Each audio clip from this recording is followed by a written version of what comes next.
see.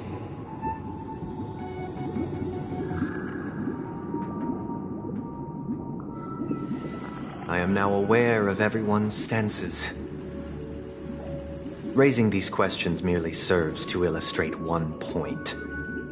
The plight of Penacony cannot be salvaged by the harmony.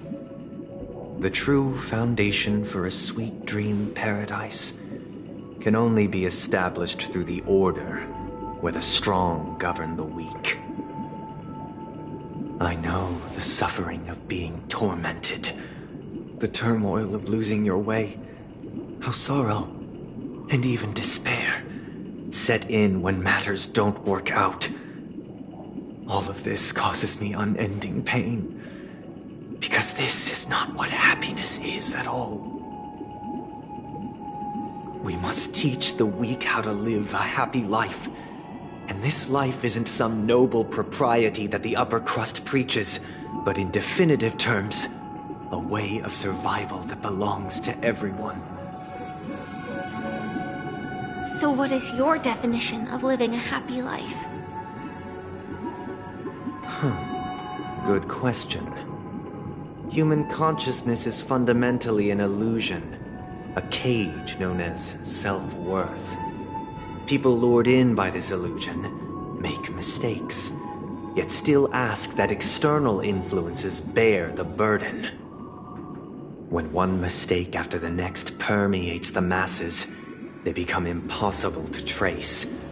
Thus, the amassing of these individual cages culminate to form a prison, a place dictated only by the rule of survival of the fittest. Nature is always accompanied by predation and sacrifice. Its antithesis is known as order. That is what I want to do. Unite people's happiness under the banner of order. They won't need to make bitter choices any longer, nor face the weaknesses of humanity. They can cast aside their primal instincts to build a haven for mankind. Simply describing thoughts is far too abstract, so allow me to provide a simple example. As you all may know, there are societal norms like weekends and long weekends that exist on some worlds. During these hard-earned rest days, people are given the chance to extricate themselves from the stresses of everyday life, allowing a certain tranquility to return to their souls. And it is only on these days that people do not have to adhere to the law where the strong prey on the weak. They can live out their lives happily during these brief intermissions. It's just a pity that 2 or 3 days are still too fleeting compared to the span of a lifetime. From where I stand, society's ideal system should be 7 rest days.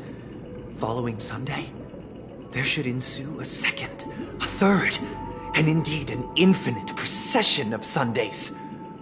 This should be the face of the new world. Idyllic, eternal, peaceful days. And thus, every person can return to their base selves in this utopia. Some gaze in reverence at the stars, pouring their whole beings into calculating the distance between us and the isolated world of Pagana. Meanwhile, some seek refuge in quiet corners, holding one another, unencumbered by the chains of unwelcome obligations. There would be no need to bear the hardships of reality. Only in this way can humanity face the inevitable end with the purest of spirit, living a life of dignity. This is what it is to live in bliss.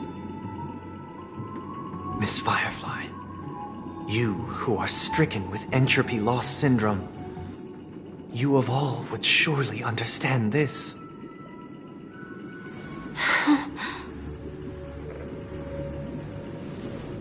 It sounds like a flawless theory.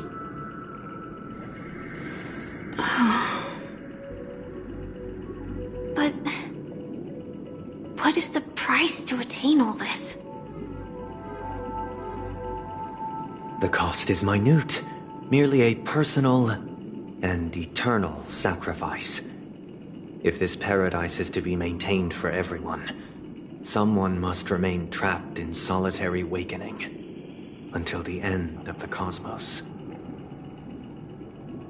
Awakening. Which means that this so-called paradise is still a dream. Stepping into this paradise means forsaking reality, correct? It is not forsaking, but transcending. Flesh, blood, sorrow, weakness.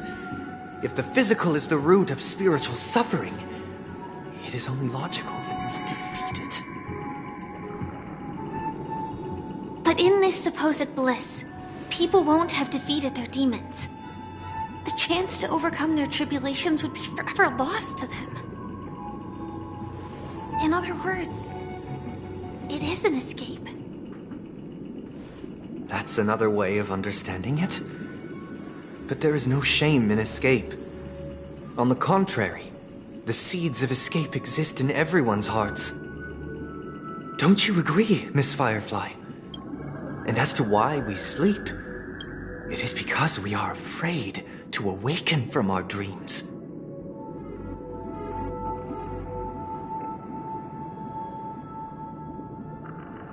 But this is not in conflict with the grand plan. Only in acknowledging this can we truly understand the frailty of human nature, and from there, show compassion and protection.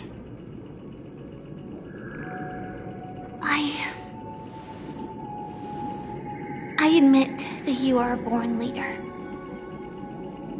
Your perspective on humanity brims with pessimism. Yet you express compassion for all, even when your heart pities them. But unlike you, I live for the self. From my perspective, individuals making choices for themselves is their birthright. The want to escape may be innate in the weak. But whether they are weak or not, it is not up to another to decide. Perhaps in your mind, you also view me as weak?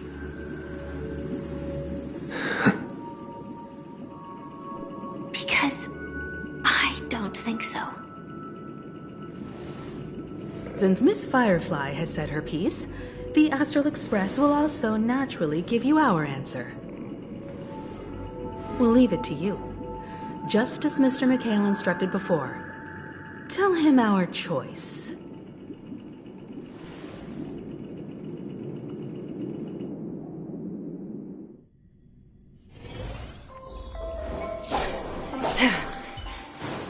Tick-tock, very important. Tick-tock. Tick-tock.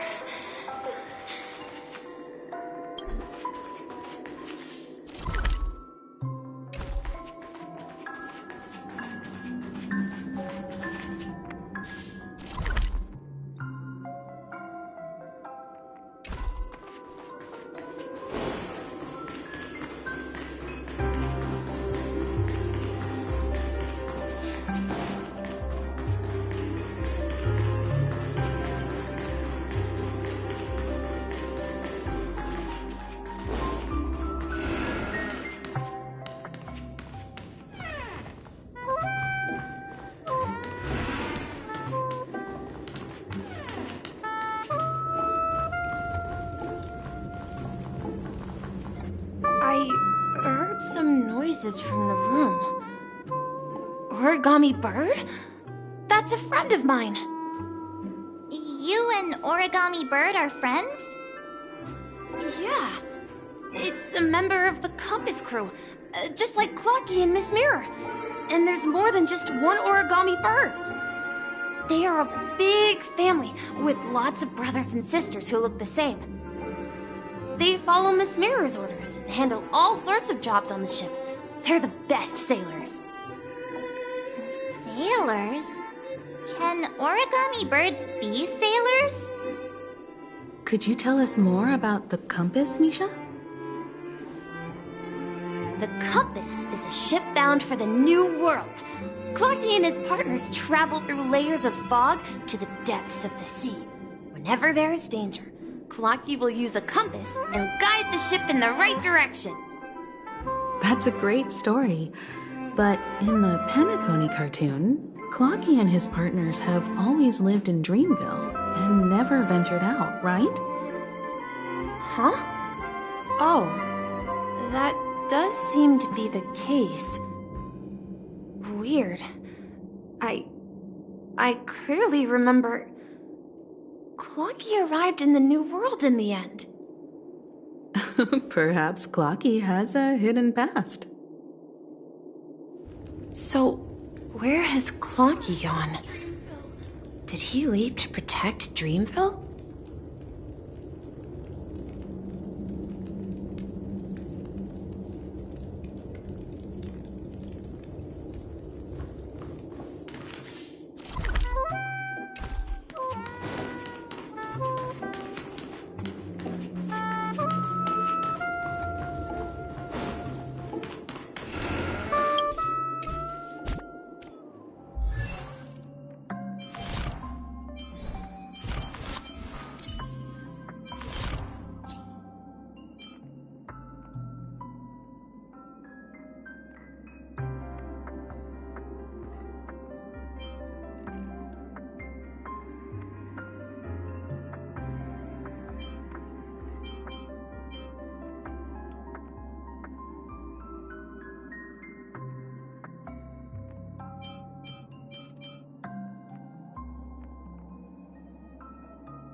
Mikhail, that's the name. Now we all know him as the Watchmaker. So, who is he talking to? Do you know anything about it, Misha? I'm sorry. I don't know much about the Watchmaker. But, Mikhail... Anything special about that name? Mikhail is Grandpa's name. Grandpa? Do you mean you're the Watchmaker's grandson? But we haven't heard anything about the Watchmaker having descendants. And the name Mikhail is not rare. Perhaps it's merely a coincidence. Could you tell us more about your grandpa, Mikhail? Yeah, sure. He was a seafarer who fearlessly ventured into mysterious seas and storms. He was always on the sea and had lots of friends who accompanied him on his travels. He didn't want me to call him Grandpa because that would make him sound old. He believed he was still young. The name Mikhail was given to him by his parents, Mihaly and Elise, both renowned seafarers. Every time he came back, he'd share his logbook with me and tell me about his adventures at sea. I want to become a great adventurer, just like him. It appears that the Seafarer has nothing to do with the Watchmaker. So, perhaps it's just a coincidence? So, where is your grandpa now? He went off on a new journey, and it's been quite a while since I last saw him. I think I hear the sound of water. You once mentioned there's a magnificent fountain up ahead.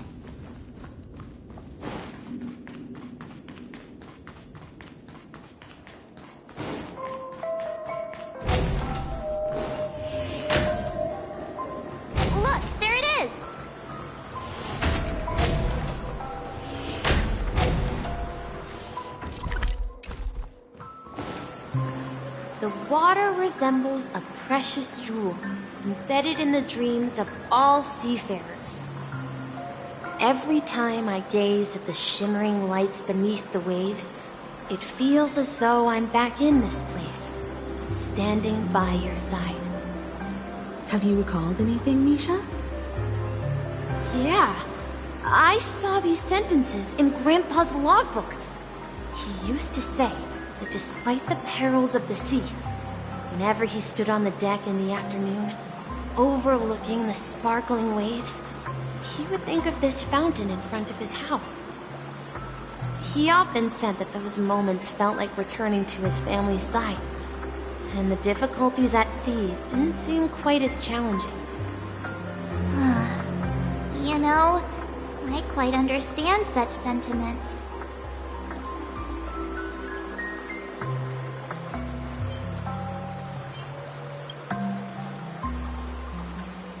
Hey, don't tease! I was just being a bit sentimental. Perhaps every adventurer far from home carries a fountain within their soul.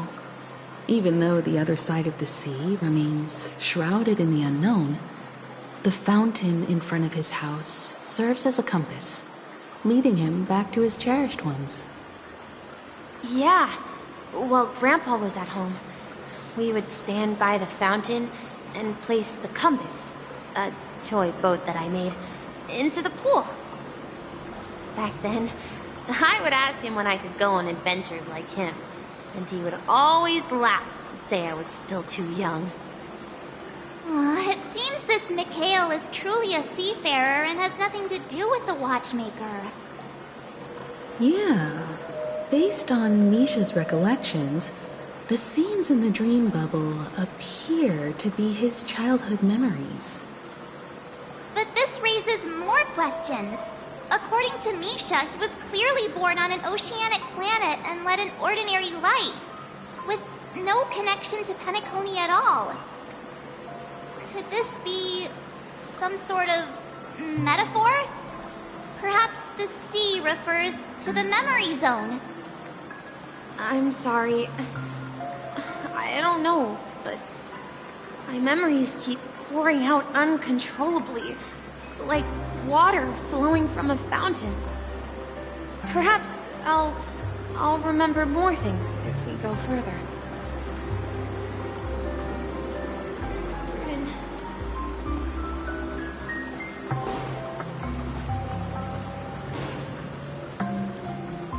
We're going to the opposite side, right?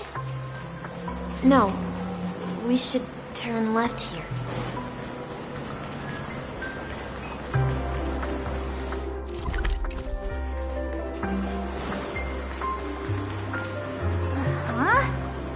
Something feels different about this place. This is it. I remember this corridor. Up ahead is Grandpa's study. It was in that room that I saw him the last time.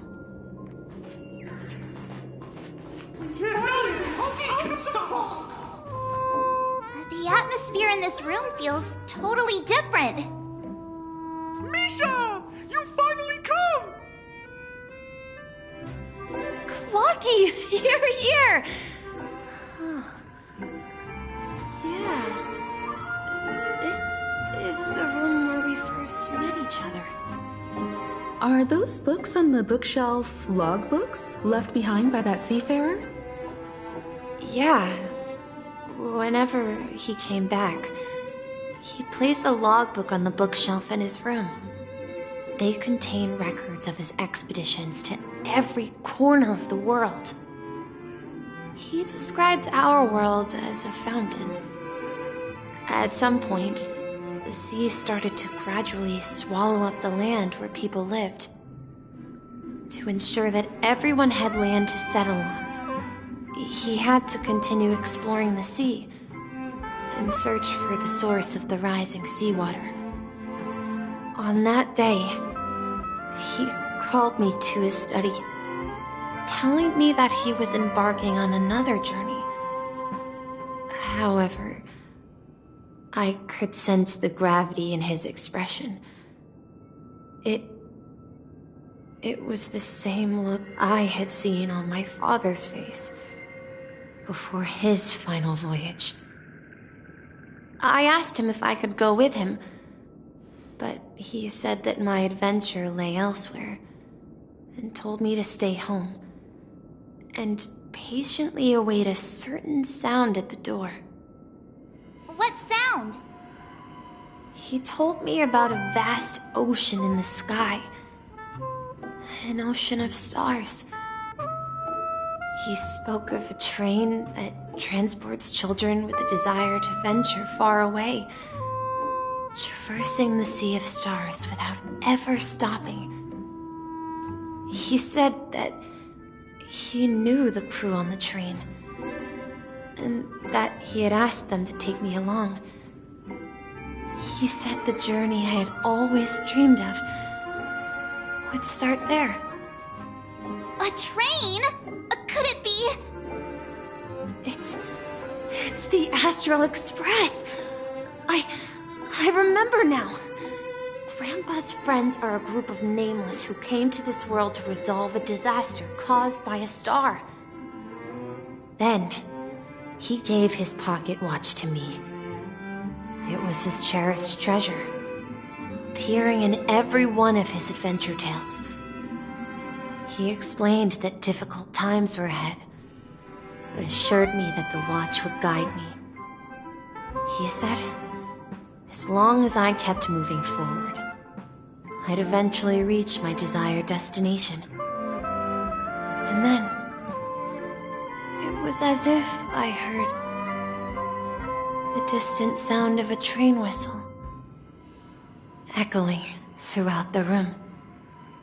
Exactly, Misha! And then we followed that whistle, didn't we? Yeah. I think I can still find the way we took back then.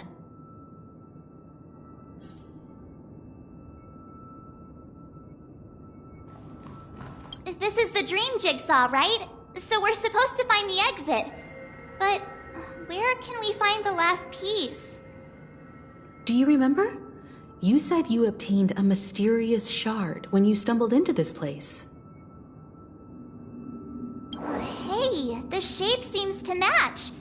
So this shard is also connected to Misha? Looks like we're just one step from revealing the truth. Let's get to the other side and investigate.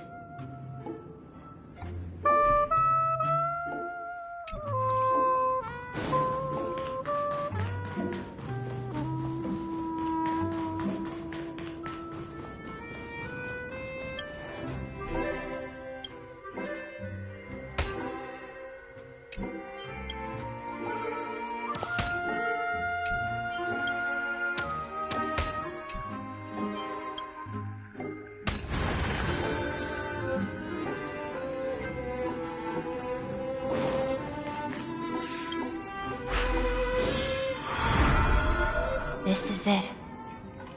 This is my room of clocks. While I spent my time waiting for Grandpa to return from his voyage, Walter gave me this workshop, and it became my secret base. Here, I learned how to repair clockwork and gears, out of my fondness of precision mechanics. In my dreams, I was the captain of the compass, embarking on adventures with my companions, Clocky and Miss Mirror, in search of the new world. I was born and raised here. So, this building in the dream bubble is your childhood home? Yes, but not exactly. To be more precise, this dream bubble itself is my home. Looks like you've remembered everything now. Wait. Why does it feel like everyone else knows something I don't?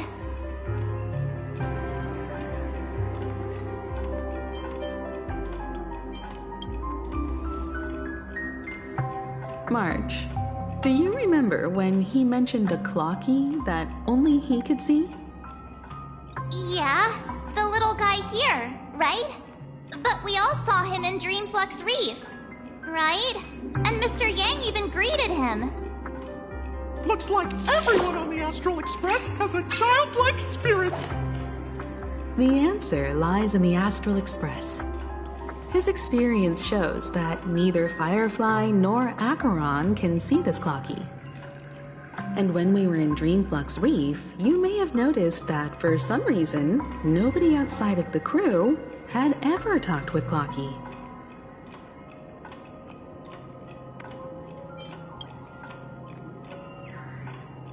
A mimetic life that can only be seen by a select few. It's just like a hidden message left by someone for the nameless. But Misha can see Clocky too, right? They even grew up together.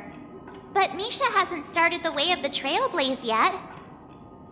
That's the key to the mystery, March. Now take a moment to recall.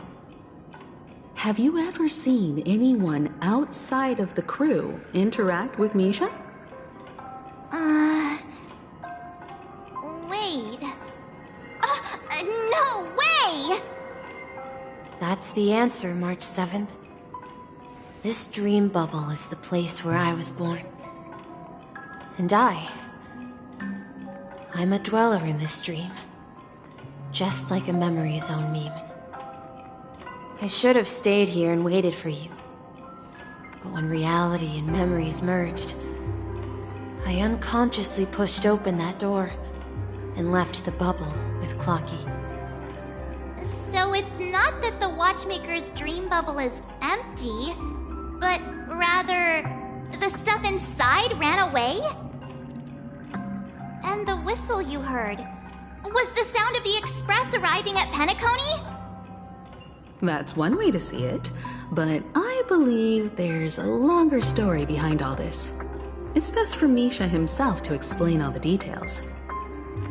How about we start with your name? Now, should we call you Misha, or... Thank you all for helping me rediscover my true self. Now, please allow me to reintroduce myself. I was born on Lushaka, in the Presmere system, adopted by seafarers Mikhail and Char. They gave me a treasure, a name that carried their hopes. Mikhail Char Legwork, or simply, Misha. If you prefer, you can call me by a more familiar name, the Watchmaker. So, you're the Watchmaker himself? Unfortunately, that legendary figure is no more. I'm only a reflection of his life.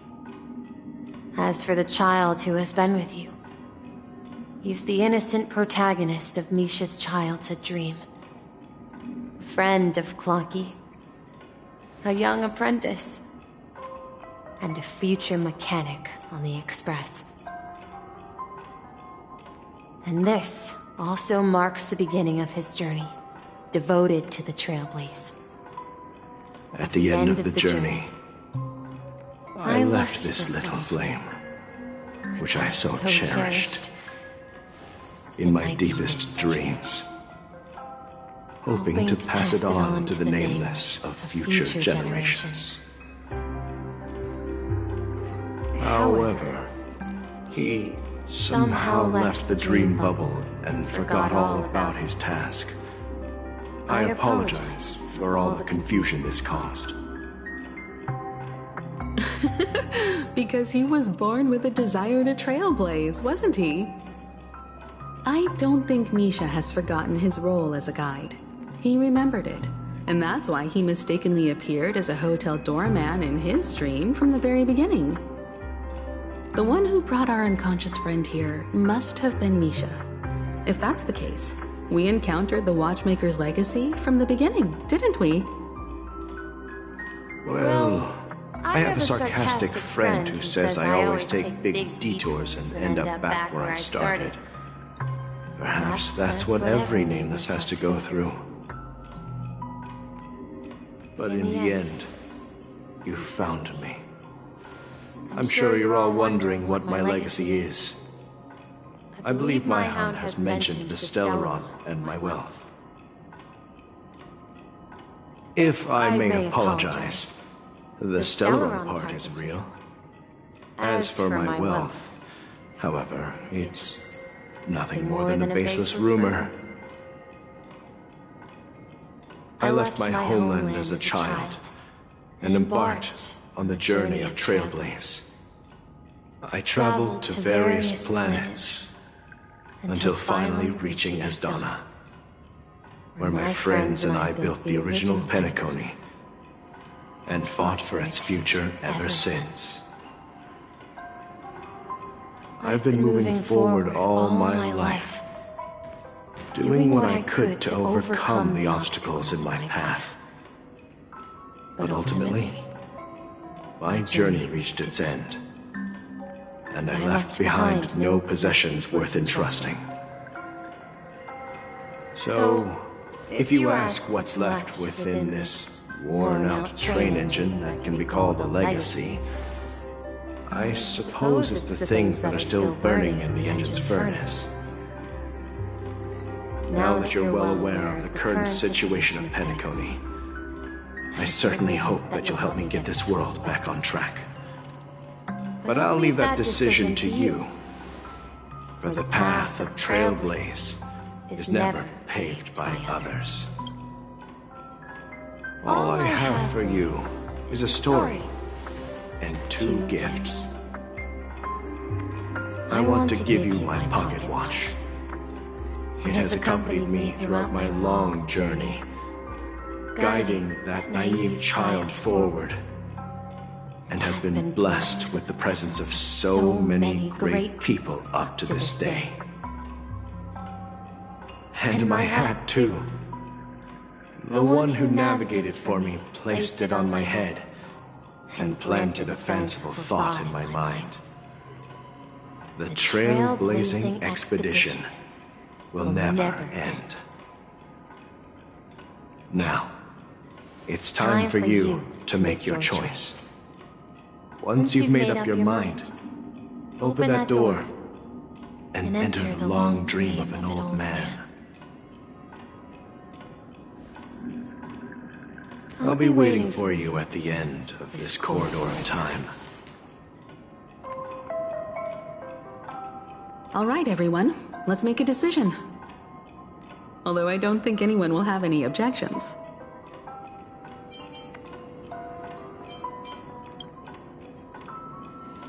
Come on, stop joking at a moment like this.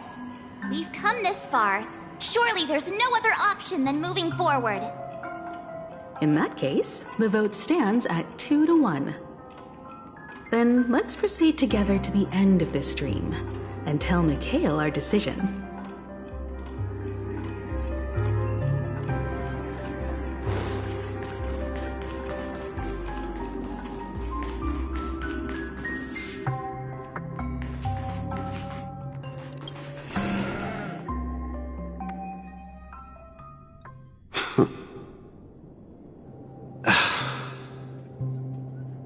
Mikhail, where are you going? Someone has to step up and save Lushaka. So why can't it be me, Misha? Please don't go. And if you must, please take me with you. Don't leave me alone. Even without me, you know how to proceed forward, brave Captain Misha. The compass is waiting for you. Haven't you always wanted to be a better adventurer than me? Now go, board that train and start your journey. Where are you going, Mikhail? I'm going to clean the floor in the parlor car. I've promised the conductor. Wait, first tell me, did you fix this watch? Yeah? I know what it looked like before. Its chain was broken, the back case torn, and the marks on the dial all worn out. How did you manage to fix it? Well, it's hard to explain, but I knew it could be fixed. It's the hands, Mr. Amundsen. Its hands were intact and pointing in the right direction, so I knew there would be a way to fix the rest. I see. You'll work with me from now on. Haven't you always wanted to tinker with this train? You're its mechanic now. As for the conductor, I'll do the talking. But I only know how to fix watches. Don't worry. You've got what it takes. I'll teach you what you need to know. Where are you going, legwork? It's time to head to our next stop.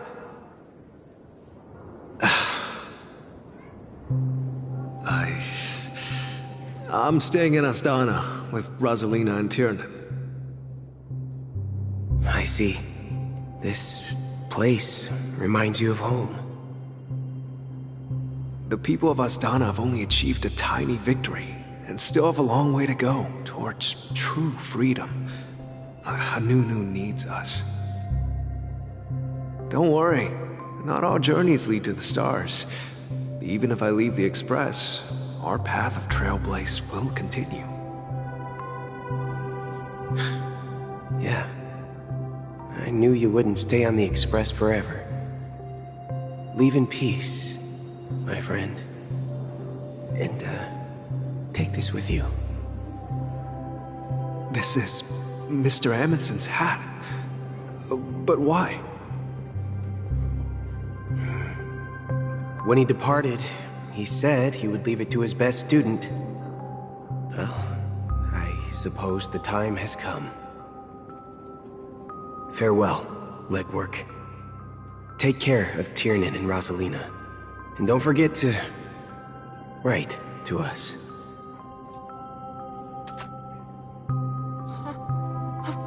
Where are you going, Watchmaker? Don't worry, Micah. Just going on a little trip. Someone has to be at the forefront of the interstellar frontier, and I'm the only former nameless in Penacony. So why can't it be me?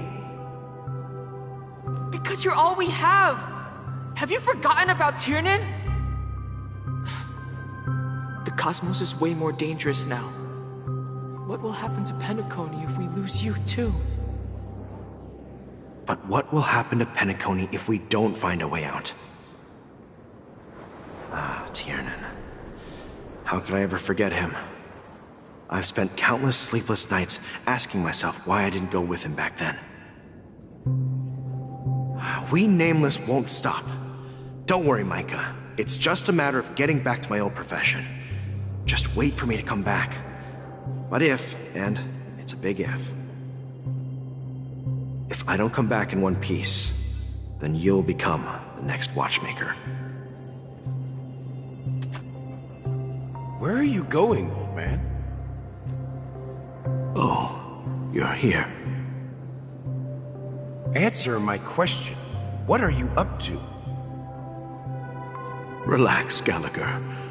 I just came up with a great idea. Wanna hear it? Oh, come on! Aren't all your ideas just ways to get yourself killed?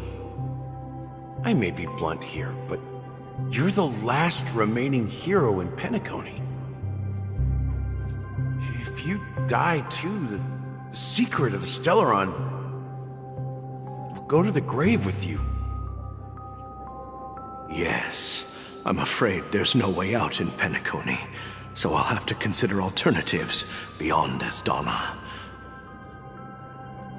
We'll organize a festival using the Watchmaker's legacy as a facade, and send invitations to the entire cosmos to gather people here. So, a desperate struggle against the family? Desperate? Don't we have you here, my friend? This task is challenging, But what hasn't been challenging for us along the way? Well, whatever you do, remember. Make sure to send an invitation to the Astral Express. Misha! Where are you going? Oh, it's you, Clocky. Take me to Dreamflux Reef. Last night, I had a long dream about the day we met. I want to write down that dream. Write it down? Why? Oh, so I won't forget it. Do you remember how you got your name, Clocky? Of course! You told me that when you were a kid, you lived in a room full of clocks.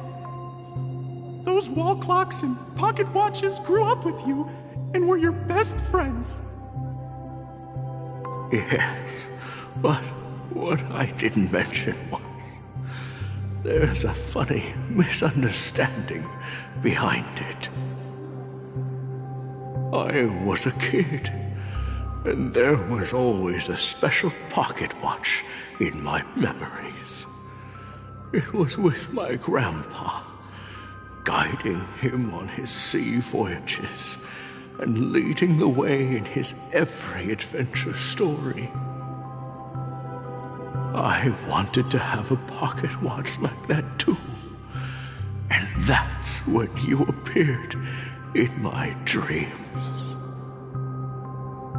Yeah.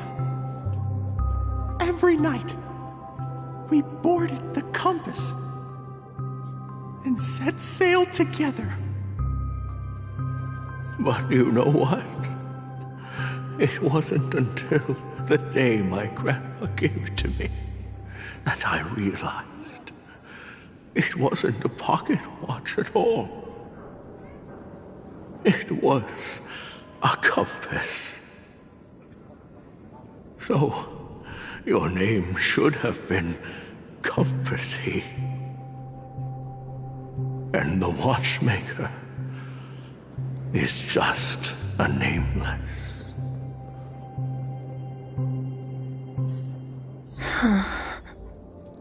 We've arrived at Dreamflux Reef. So, where to next? You know, Clocky, I don't think I'll be going anywhere else.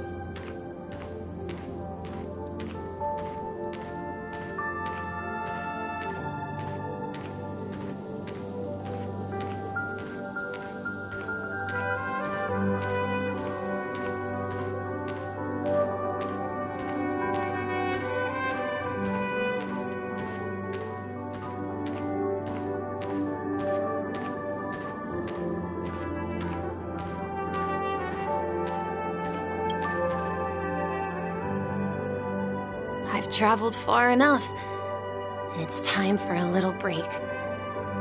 Oh. So, we'll set out again when you're rested? No, I'll stay here. And then, this is where it ends. This is where it ends? What do you mean, Misha? You told me that the trailblazing expedition would never end. Yeah, that's what I said. So now, it's up to you to decide your next destination. My next destination? What's that supposed to be? I've been following you. Misha? You're acting weird today. If you're feeling down, we can just do what we usually do. With the clockwork. No, I'm not feeling down. As for clockwork, yeah, it resolves all problems in this dream. So, do you know what clockwork actually is? I'm not quite sure. Well, everyone gets lost at times. They may hesitate and doubt which way to go. That happens in this dreamscape and beyond. But don't worry. Everyone goes through moments of uncertainty and hesitation. Eventually, they gather the courage to make bold decisions. Whether it's calming, joyful, angry, or sad, all they need is a little nudge to take that step toward where they truly belong. I'm leaving that little nudge with you, and I hope you'll share it with others. Such is the essence of clockwork, the will of the Trailblaze. Clocky's hands spin around non-stop, indicating confusion, frustration, and weakness. But ultimately, people still need to move forward. Just like your hands, always pointing ahead. This is where my journey ends. From now on, it is your path to walk. Trailblazing means taking paths your predecessors forswore, and venturing even further. The Penacony in Mikhail's dreams does not belong to Order.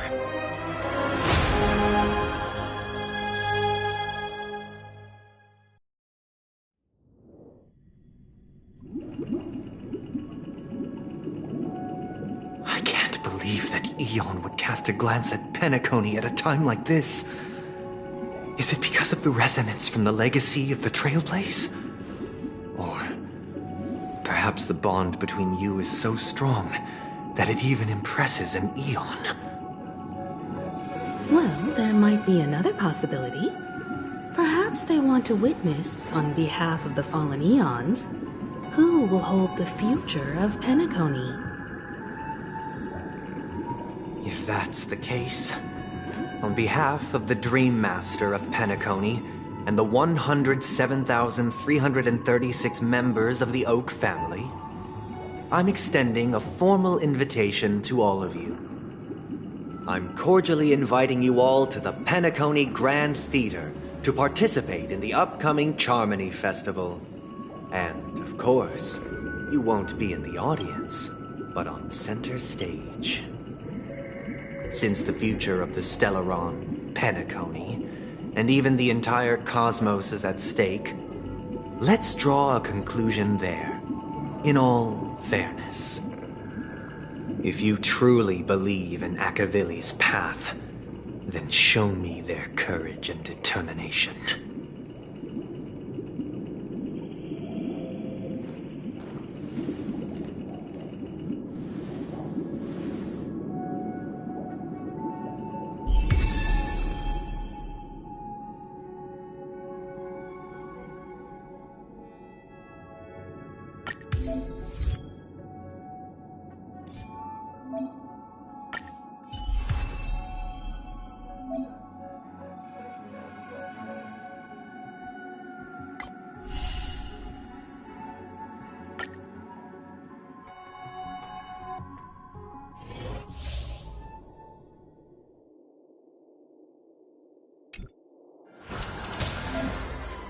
Please stay tuned. Please stay tuned. Please stay tuned. Please stay tuned.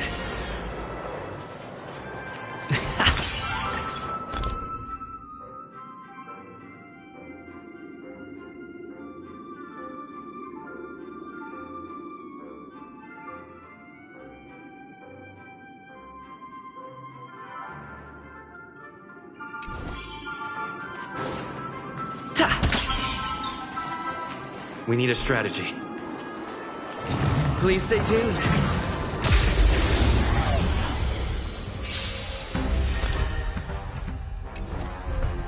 Time to test our rapport.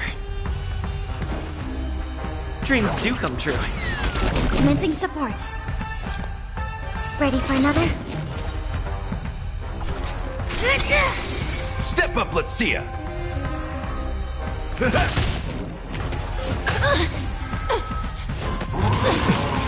Take your positions.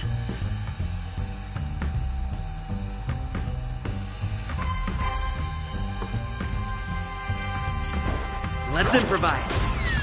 Enemy targets detected. Do you admit this crime? Enemy data secure net markers activated. Time for a good old counterattack.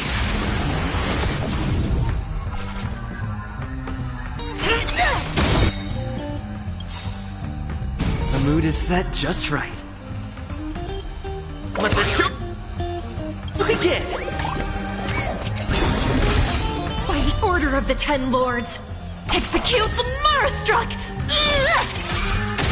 That's all you got?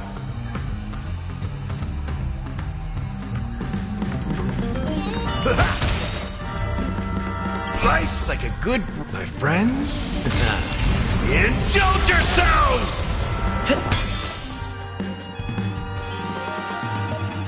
It ain't over. Commencing support. It's time.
Before our paths diverge, savor the shared journey.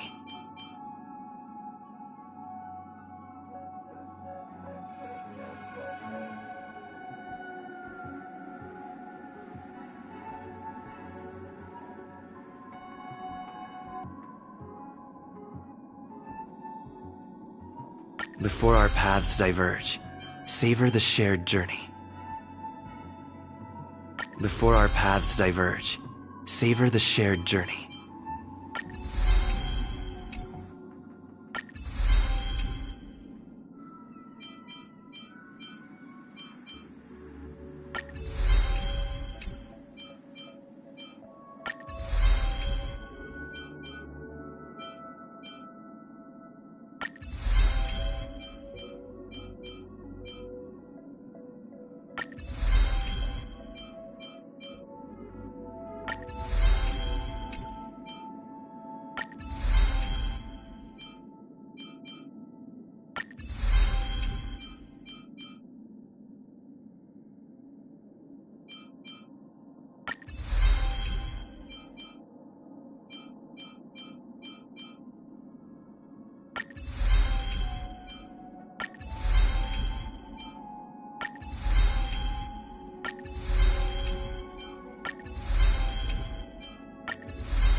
Does that mean he wants to fight us during the Charmony Festival?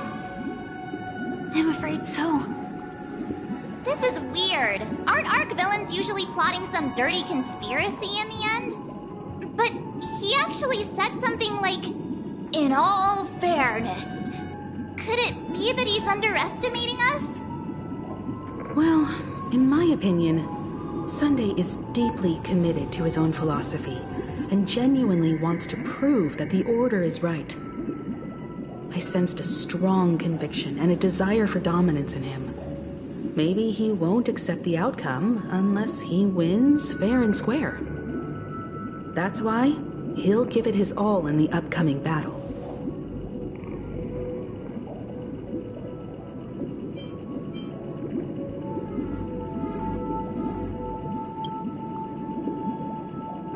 You.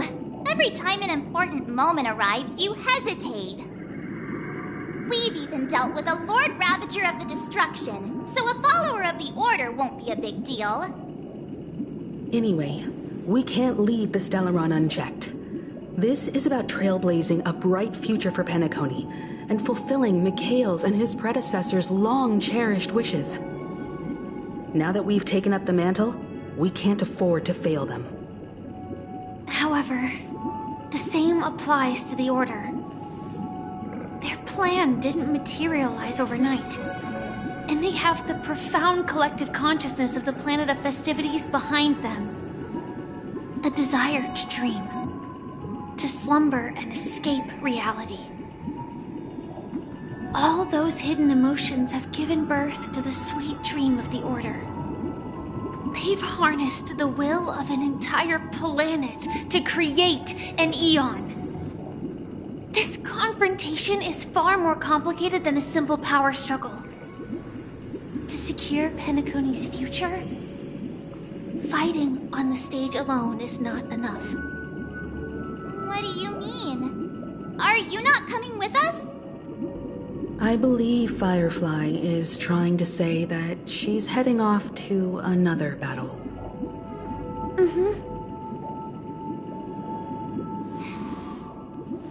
Before I left, the Destiny Slave told me that this journey would bring unforgettable rewards. Even though the script he gave me only had a few lines, I couldn't ignore them. Because one of the lines said, "I'll experience death 3 times in the land of the dreams." 3 times? This can't be serious, right? The first time was a painful death when I was stabbed by the Blade of Dormancy, which led to all subsequent events. The script will always come true, but in a way that will only be revealed when that page is turned. So now I've understood the meaning of my second death. And I am prepared to face it. If all goes well, my efforts will provide crucial support for you. Only by achieving victory in this battle can we secure a future for Penacony. And only then, my third and final death won't come true in the most terrible form. The most terrible form? Does that mean... The true death, where everyone in Penacony loses themselves completely in the eternal sweet dream of the Order. We must do everything we can to prevent that. Have you made up your mind, Firefly? Yes. Otherwise, I wouldn't be here. Thank you again for your assistance for the Astral Express. May we meet again, in reality. Yeah. Farewell, everyone. May your trailblazing expedition never end.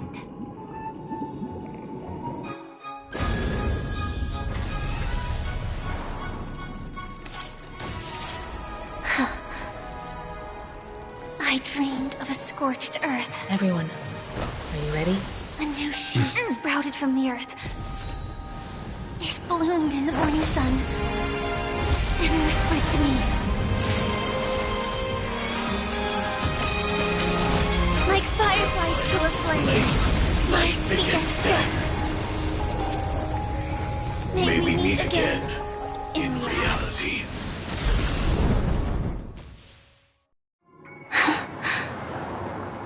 After today, Japella's name will disappear from cosmic history, and the Everflame Mansion will take its place.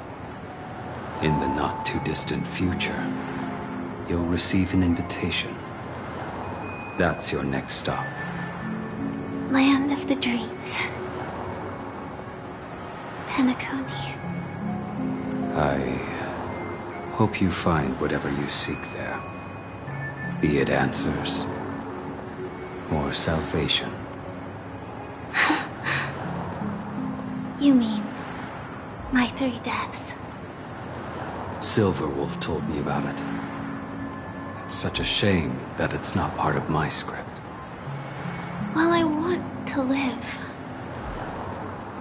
I'm never afraid of death. The opposite of death is eternal life, and that's something I'll never desire. People die, and I am no exception. Death is like a script, a fate that cannot be defied. But that's exactly why we have to choose where we want to rest forever. Do you exist just to perish? Are you not the same, Blade? The end you desire is not one dictated by others. If I were to die now, I would only be a weapon. I believe I should die as a human. Though its definition escapes me, isn't this the answer that ordinary people look for their whole lives? A name that can be carved onto their tombstone. The tombstone that belongs to me once bore the inscription, Glamoth's Iron Cavalry. Then it changed to Stellaron Hunter. But one day, it will bear the name Firefly.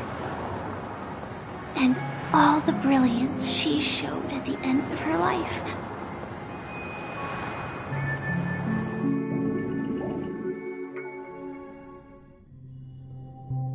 That's quite unexpected, old man. Who would have thought your crazy plan would actually work? Do all you nameless fools just act on a whim? I can sense that this false sweet dream is coming to an end. The Nameless may be young, but they had the ability to achieve this goal. Just like you did in your time. It's a shame you won't be able to see it firsthand. Maybe I won't either. Once something fictional is seen through, it ceases to exist. Yeah, not just those Nameless. Even Mr. Wings is just like you. Stubborn, won't listen or give up, no matter what. Well, fate is unpredictable, I guess. If we weren't bound by those cursed paths, maybe we could have had some good talks. But in the end, we managed to do it. And now we can find solace. Remember how those idiots cursed us? They said, "Go to hell, you worthless traitors!" Well, I don't know if they really meant it, but if longing for freedom means going to hell, then I'll be joining you soon, you fool. Let's get together and have supper again in hell. Oh, I almost forgot. There's one more thing. Here's to you. A glass of hello and goodbye, Trailblazer. To the imperfect tomorrow.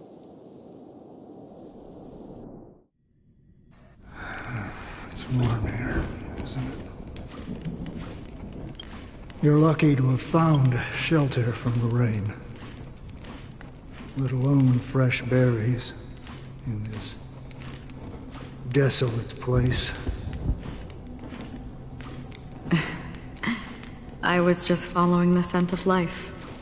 It's particularly strong in a place like this. It's a shame these berries don't have much flavor. Seriously? In case you didn't know, this fruit is pretty juicy. The only downside is that when you chew it, it becomes extremely spicy.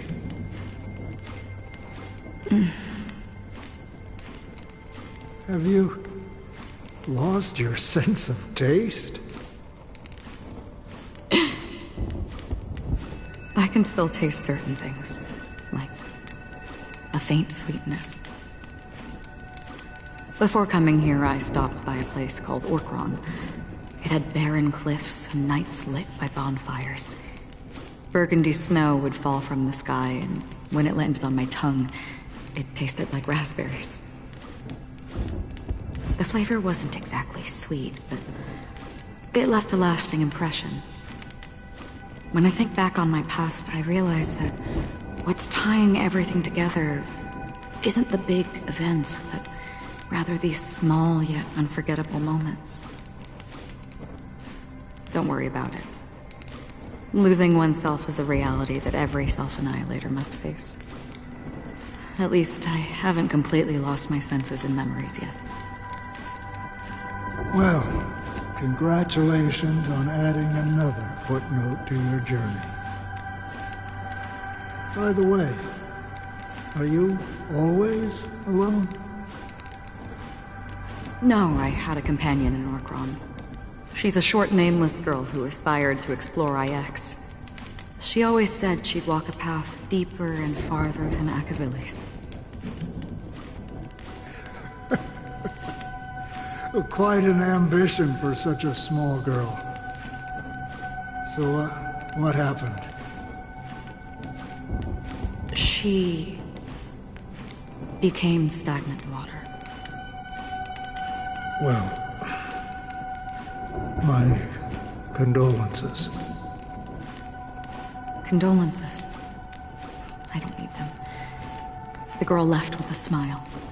She never regretted her choice and most definitely wanted me to say goodbye with a smile.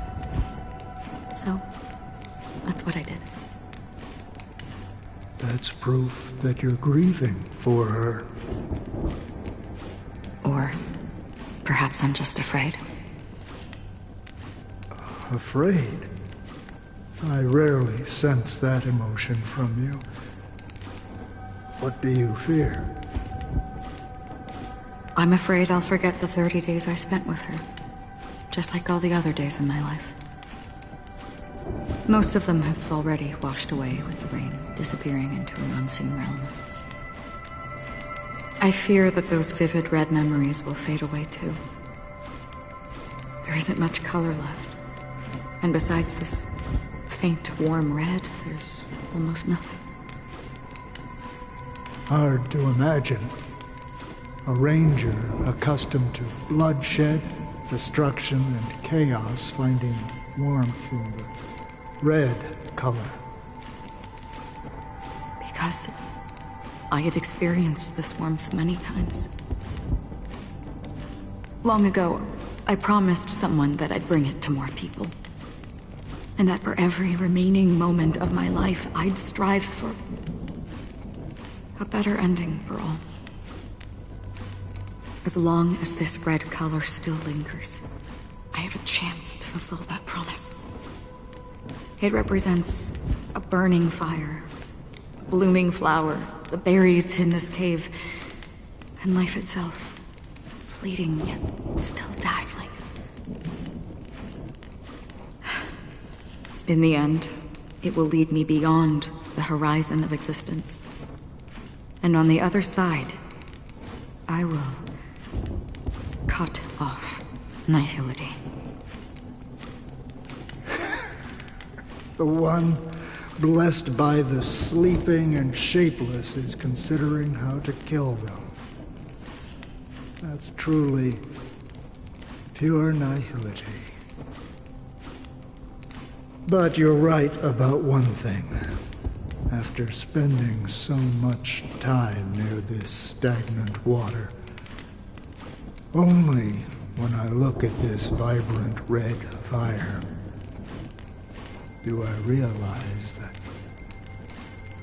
I'm still alive. When will this rain ever stop?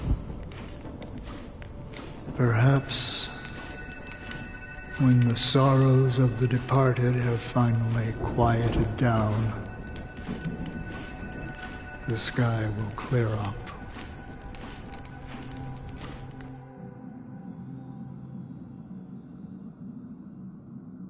Have you heard of a planet named Biaris Scamandros, Don Hung? It's one of the Paradise Kingdoms under the influence of the Harmony. A sought-after wonderland for the inhabitants of the Dardanu Major and Minor systems. Half an Amber Era ago, the family held an unprecedented festival there. And after that, everyone on the planet became part of the family. Do you think the same thing will happen on Penacony? Yes. Or how else can we explain it? The family deliberately used the Watchmaker's invitation to keep all the Pathstriders here, but banished the Emanator of the Nihility. Because of the Nihility, I'm rarely affected by the power of other paths, but somehow I can unconsciously infiltrate them. Maybe that's the risk they're trying to avoid. I would disagree. Biaris Scamandros is not part of the credit system or connected to the Silver Rail. It's nothing more than a remote civilization sheltered by the Harmony. But Penacony is different. If the family messes with Penacony, that would be like declaring war on almost half of the factions in the cosmos. They have no reason to do that. No, they don't. If they truly serve the Harmony, that is. What do you mean? The path in Penacony is impure. The Harmony here has impurities. Do you remember the ancient Swarm disaster? Tazeront, the propagation, brought endless havoc to the universe, and it eventually evolved into a fierce battle among all eons. 2 paths lost their eons in that war, the propagation and the Order. Coincidentally, their downfall is related to a certain eon. Shipe, the Harmony. Legend has it that they participated in the crusade against the Imperator Insectorum, and devoured Anna the Order for unknown reasons. Holy forgaroni! So you're saying that the 2 leaderless paths are working behind the scenes? But I don't see any descendants of the propagation in Penacony. Could it be that the remnants of Beyond the Sky Choir are hiding within the family, trying to resurrect a fallen eon? I can't say for sure, but they're definitely planning something for the Charmony Festival. This is getting way too complicated. Is this why you want us to leave Astana right away? Are you giving up? The Charmony Festival will start soon. There's one thing that I need to confirm no matter what. A warp jump is the best way to do so. Time is running out. I have another plan.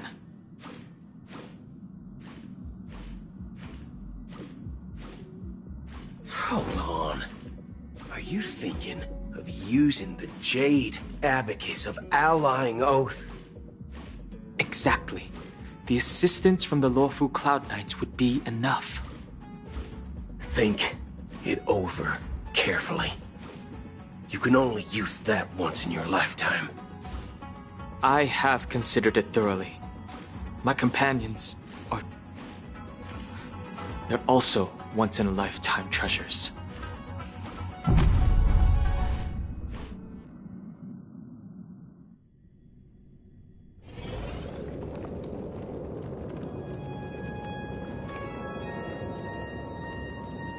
Are you the only one here, my child? The Nameless is quite the diplomat. Our secrets have spread like wildfire within the family. And IPC starships are gathering towards Astana. This is a crucial moment for us. So, where is the Chosen One who harmonizes the varied sounds?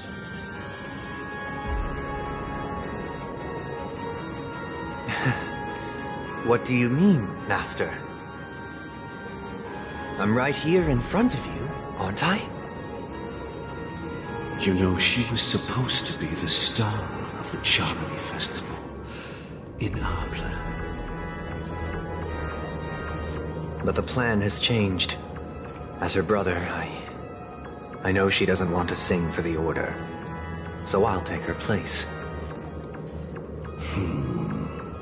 You've always been wise beyond your years. I'm sure you understand the consequences of your choice. If you consider this a betrayal, well, there can't be two suns in the sky. I'll step up and take down the other sun if necessary. Do you believe in karma? If karma exists, then everyone has their own karma. You have yours, and I have mine. And my karma has nothing to do with you, Mr. Gopherwood.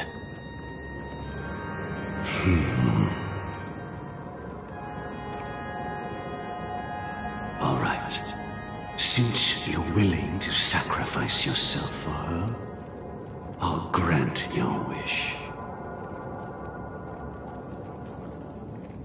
Well, the compromise came sooner than expected. Why?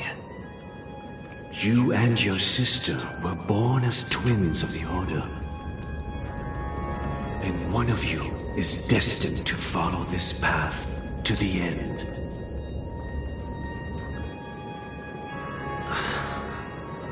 Is this part of your plan?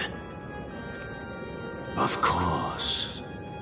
You're still as clever as you were when you were a child.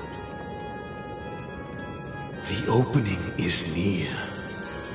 Go, my child. Seize the power of the harmony and reveal your karma. I have one final question, Master. Why did you choose to bring the Order to Penacony?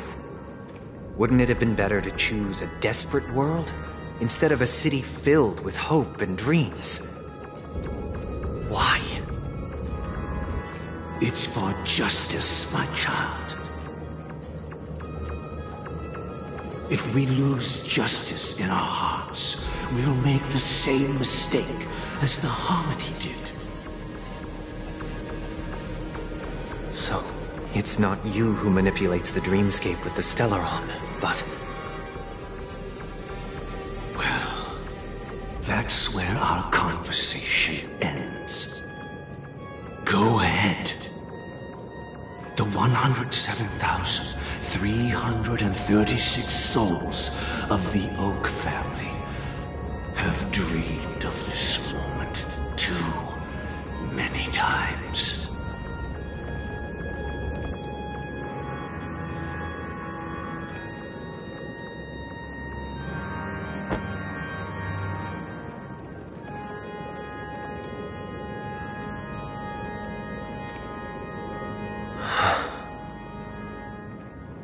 I shall ascend to the heavens, becoming the scorching sun, Bathed in my light, my people shall flourish, while all evil shall be eradicated.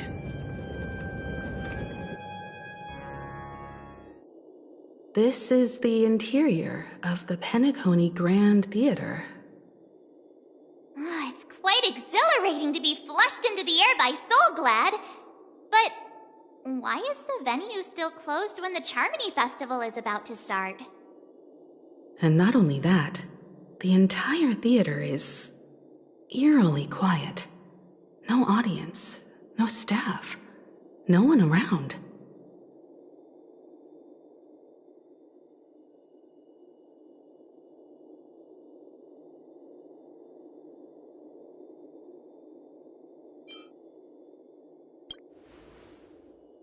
Yeah, I wonder how many tickets... Hey, that's not what we should be concerned about! Let's explore around. Be careful, everyone.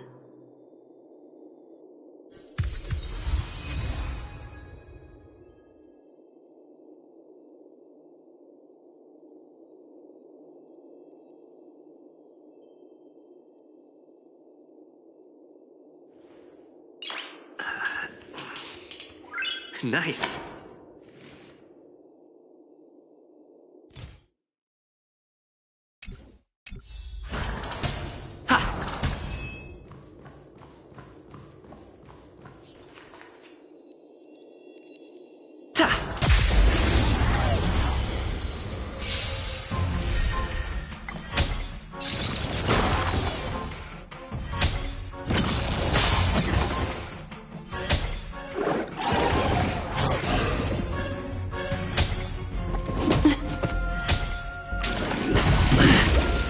Tidings manifest. Dreams do come true. Let the show begin!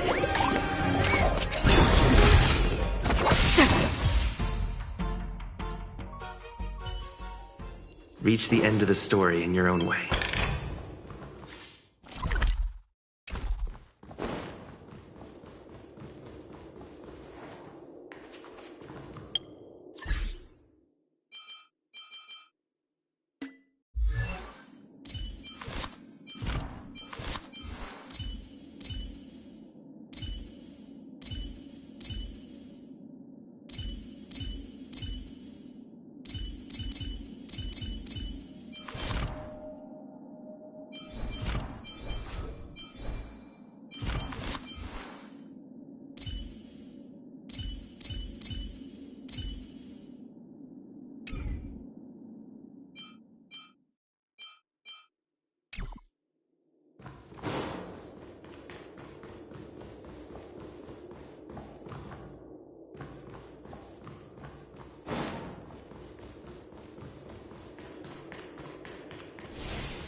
Please stay tuned.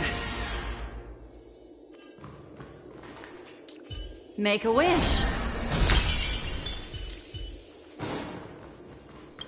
Gosh, the atmosphere here is so creepy and unsettling.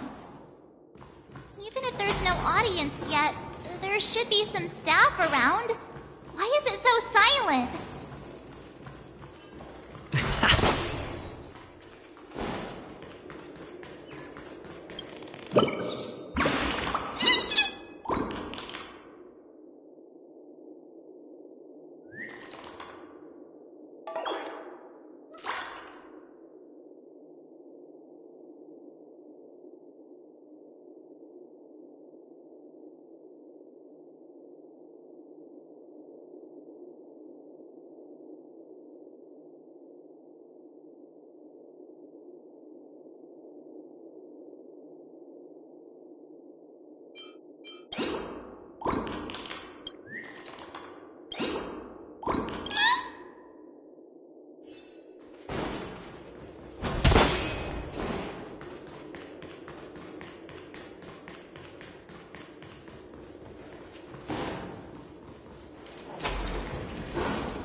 of me. Why are there so many puppets at the ticket office?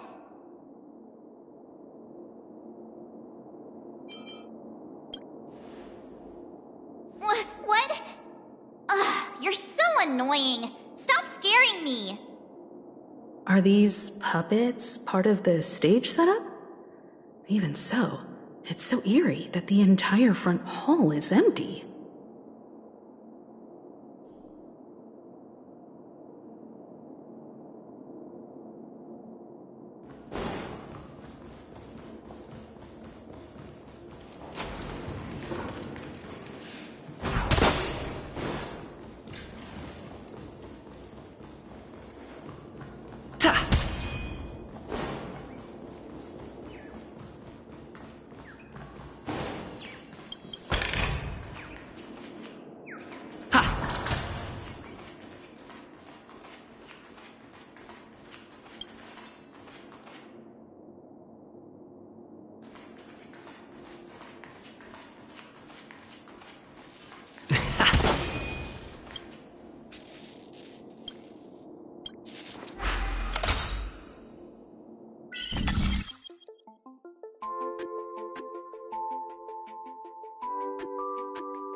I'm seriously scared they might start moving.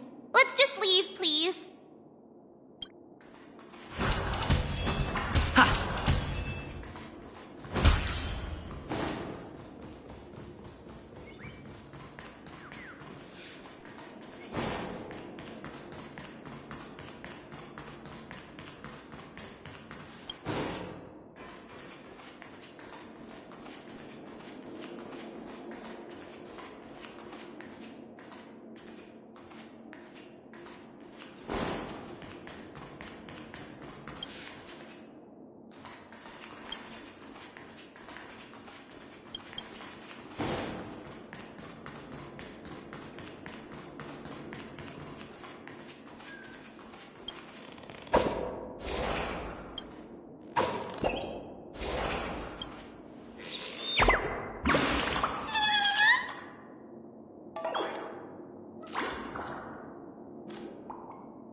Something feels off.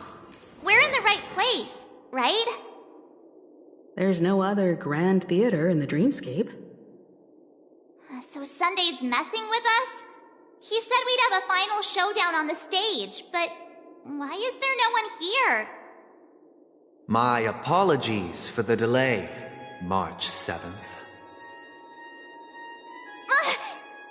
You scared me! Where are you now? I'm waiting for you behind the curtain. Following the Asdana tradition, I invite you to enjoy a stage play in 3 acts before the festival begins. History is a mirror reflecting the universe's true essence. Let's use this opportunity to delve into the rich history of Penacony and the eons. Within it, naturally, the future takes shape. Let us commence with the dawning of the world. After the Dusk Wars, darkness veiled the sky, and chaos consumed the earth. Anna the Order emerged, destined to restore all existence. That marked the first day.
They gathered nebulae and forged them into picks, thus creating a grand lyre with black and white keys.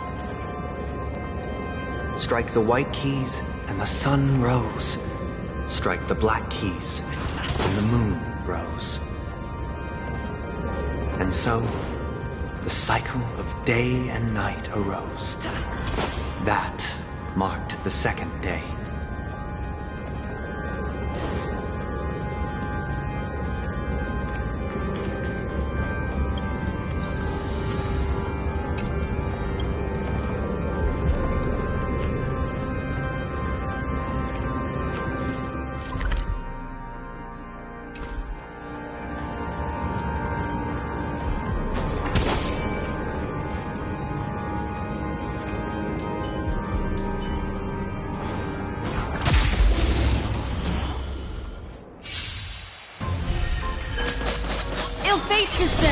Dreams do come true. Free will? I weep for the departed. It too shall fall.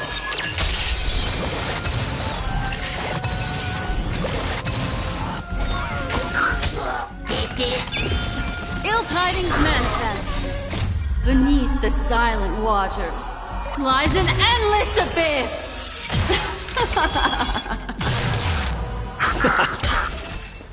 Existence is fleeting as the dawn's dew, destined for oblivion. Together as one! Yet stratagems, constellations, are human creations!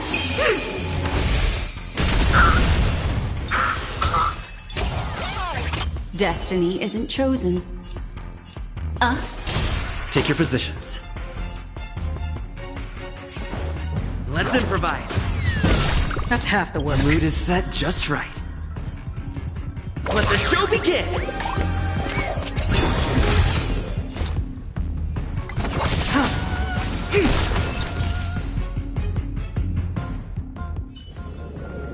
Reach the end of the story in your own way.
Mind your manner. Ill fate descends. Dreams do come true.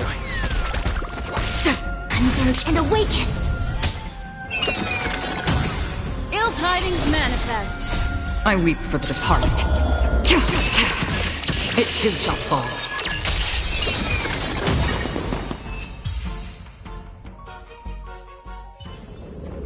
Reach the end of the story in your own way.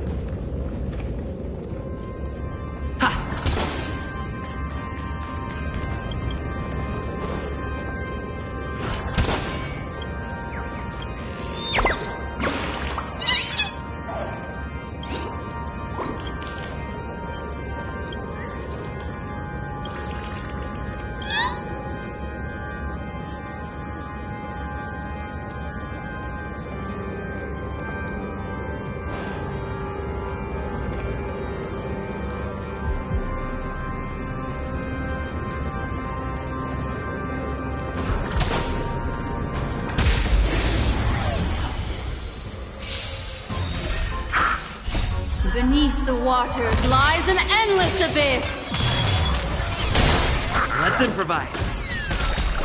Let the show begin! I weep for the departed. It too shall fall.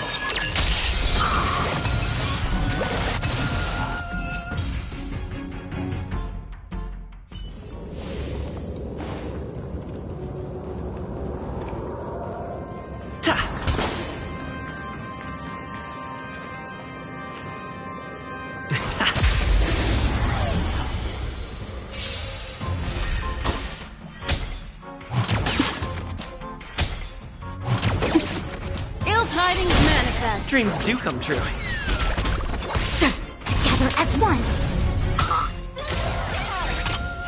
Human creations.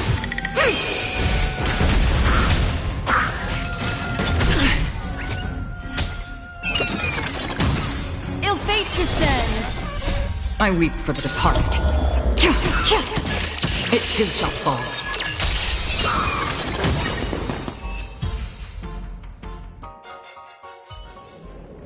Reach the end of the story in your own way.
Is that all?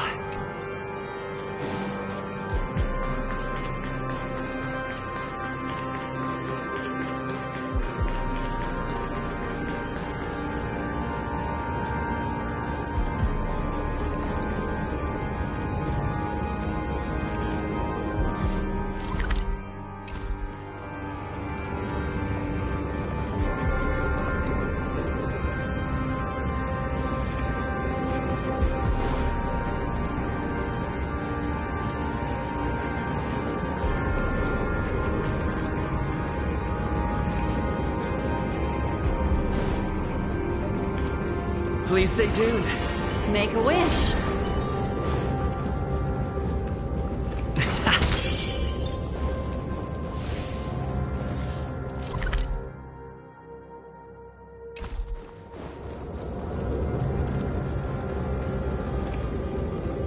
Stream 4. Gleam of old blades.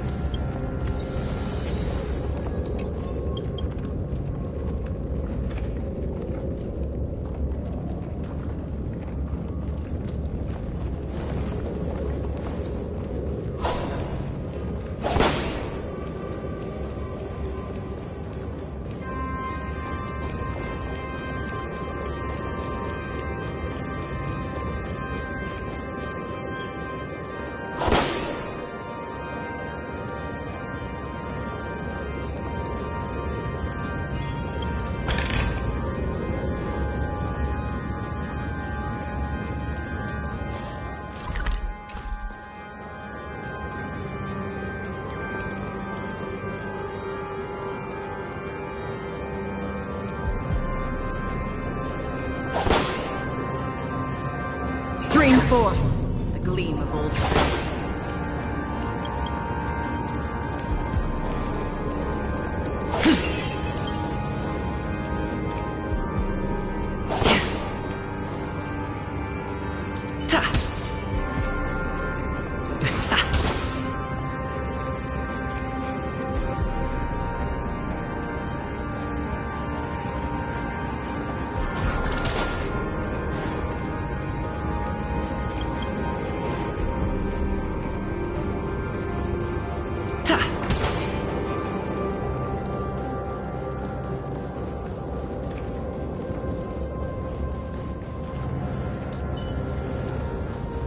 Stream 4. The gleam of old blades.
puppets are gathering around the frame.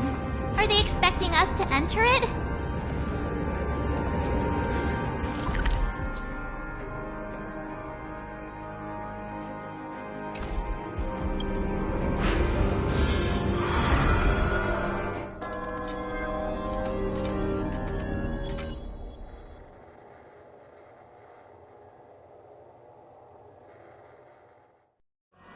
Where are we now? The atmosphere here looks similar to Sunday's inner world. Perhaps this so-called stage play is created with his abilities. This act is named Ode to Prisoner. Given the atmosphere here, I believe it's about Penacony's past. I thought things were finally looking up as I managed to dodge prison during my recent trailblazing expeditions. But now it looks like I'll be back behind bars again.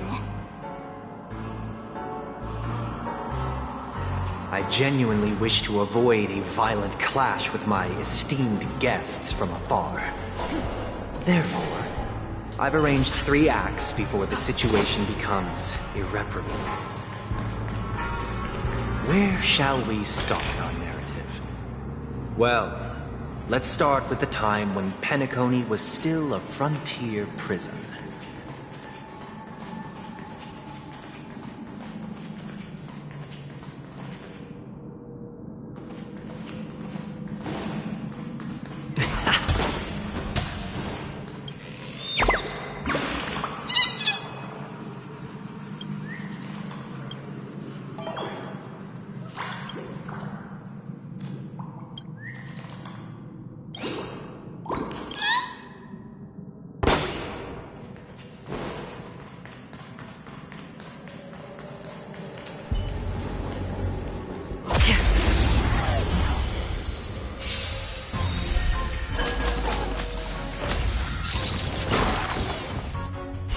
Beneath the waters lies an endless abyss! Ill tidings manifest. I weep for the departed. It too shall fall.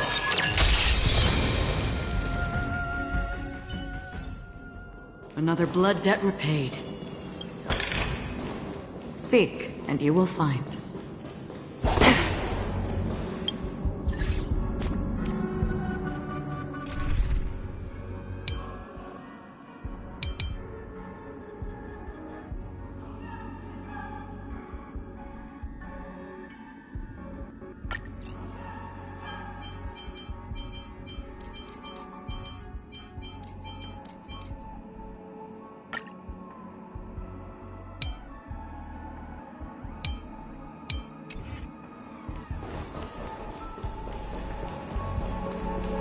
Stream forth, gleam of old blades.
In 2147 AE, a prisoner named Hanun ignited a struggle for liberty and emerged triumphant. IPC referred to it as the War of the Frontier, while the Asdanians dubbed it the War of Independence.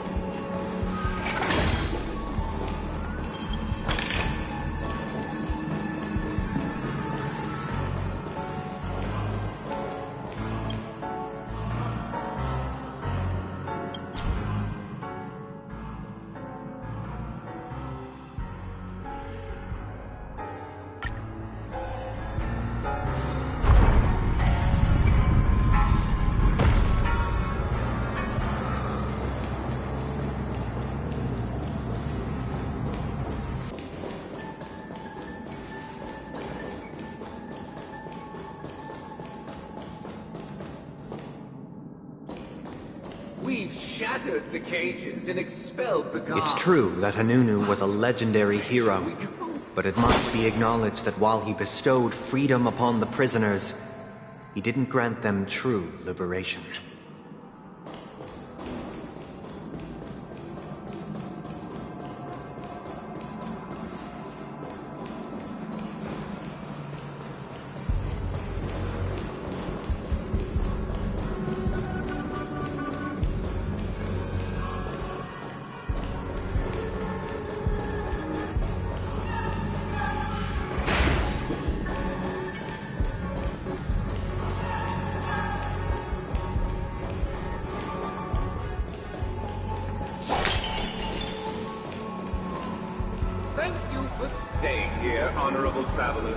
The three nameless stayed on the planet, endeavoring to spread the tenets of Trailblaze throughout the frontier prison. Alas, their efforts proved futile.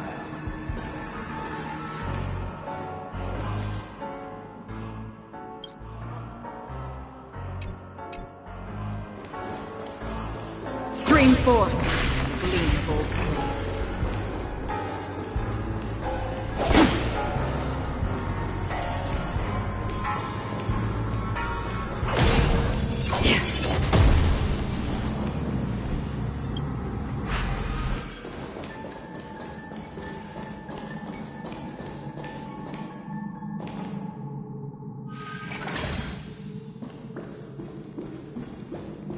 Let's build another prison.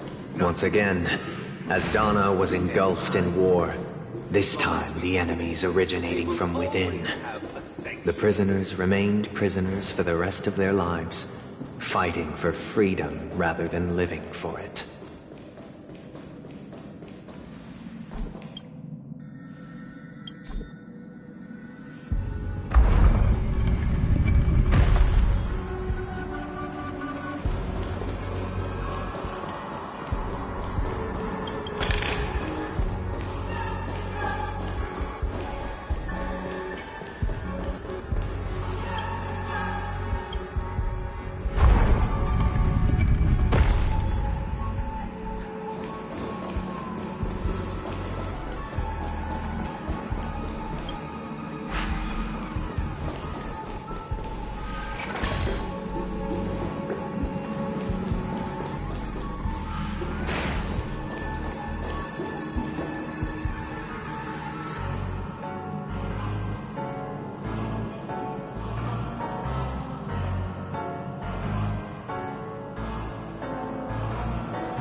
Please stay tuned.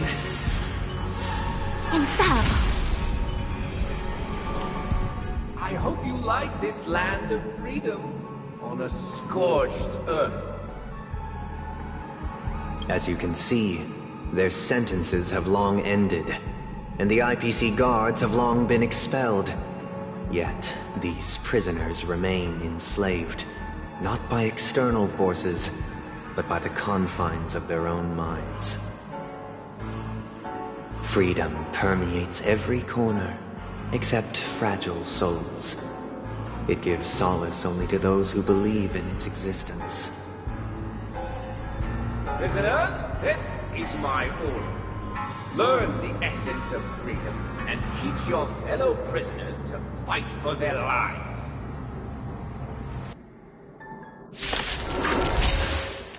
Hey! Why don't we have to fight while enjoying the show? For I desire not only your enjoyment, but also your assistance in its completion. Let's improvise!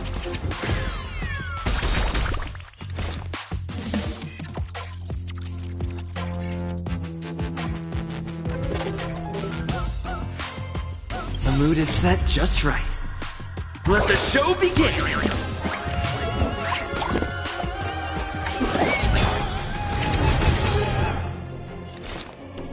Existence is fleeting as the dawns do, destined for oblivion. I weep for the departed.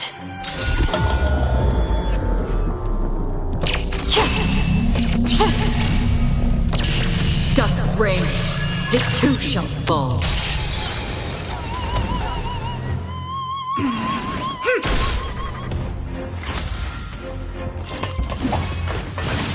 Attribution will find you. Here, all yours. Beneath the waters lies an endless abyss! Stay in step.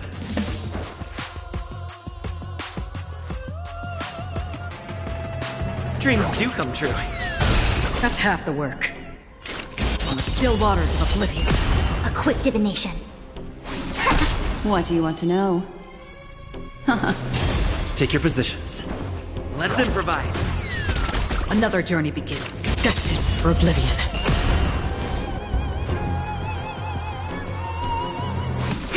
Destiny isn't chosen.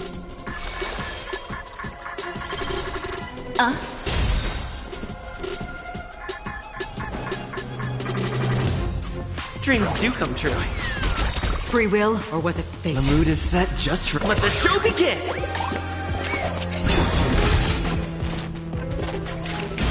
On the still waters of oblivion. No one can restrain you anymore. You are free. Thus concludes the first act.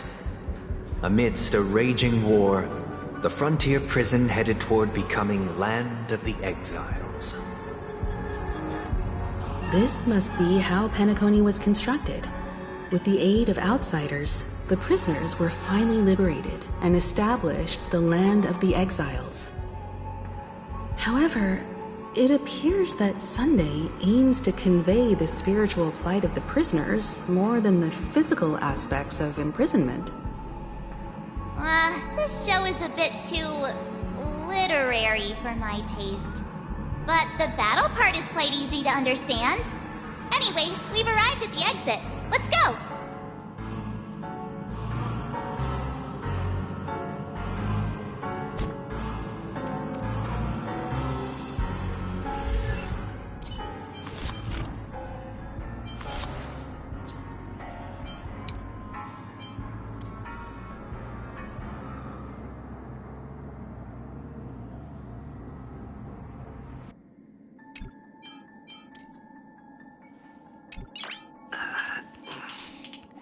Nice.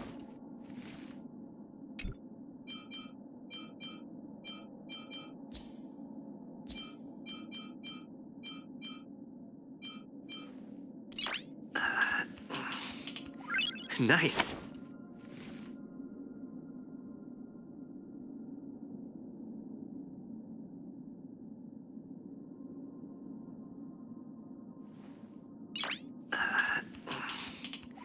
Nice.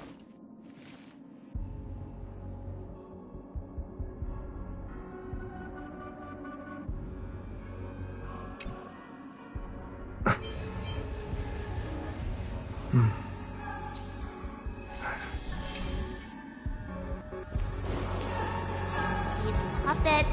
Where are they guiding us this time?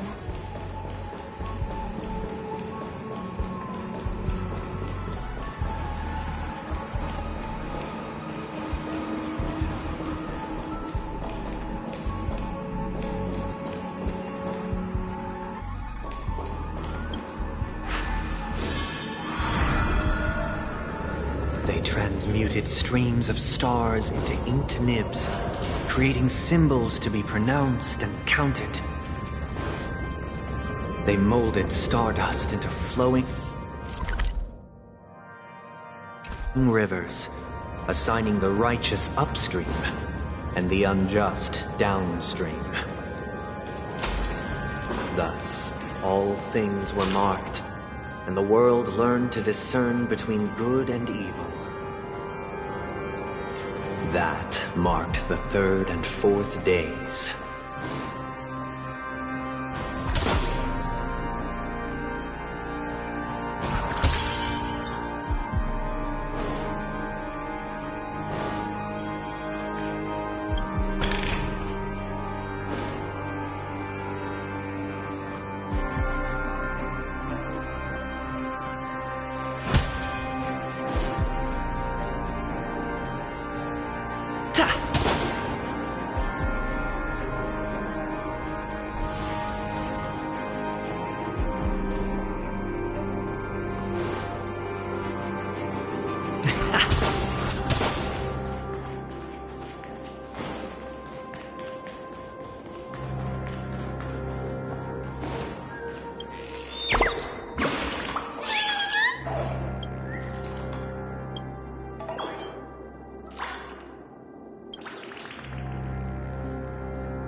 Stream forth, gleam bold blades.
Ode to Fool.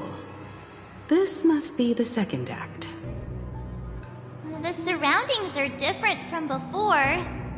The stage decorations look a bit tidier now.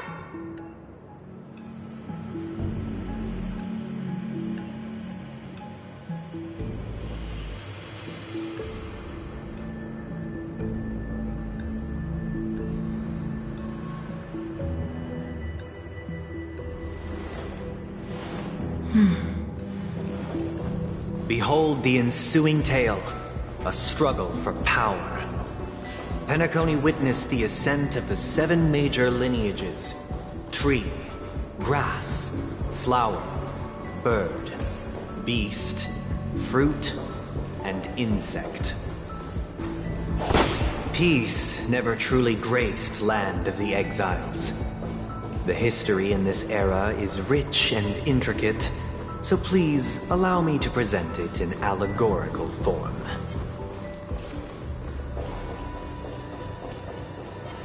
Stream forth, gleam of old blades.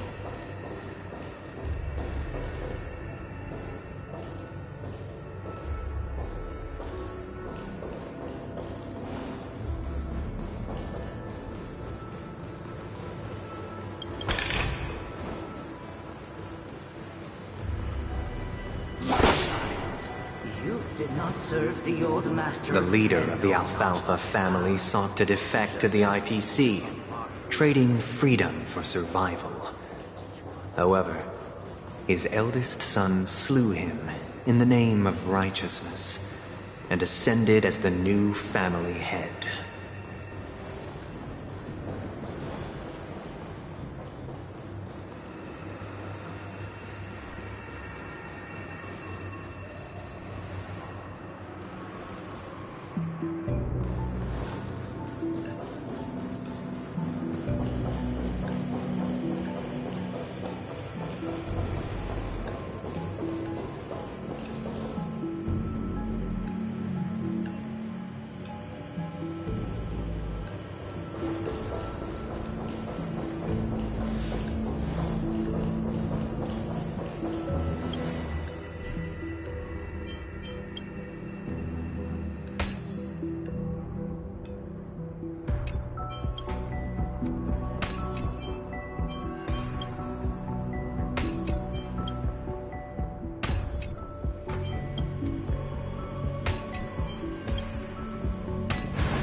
Land of the Exiles was in disarray, besieged by both internal and external perils. Though the 7 major lineages appeared united on the surface, each harbored their own ambitions, leading to ceaseless conflict.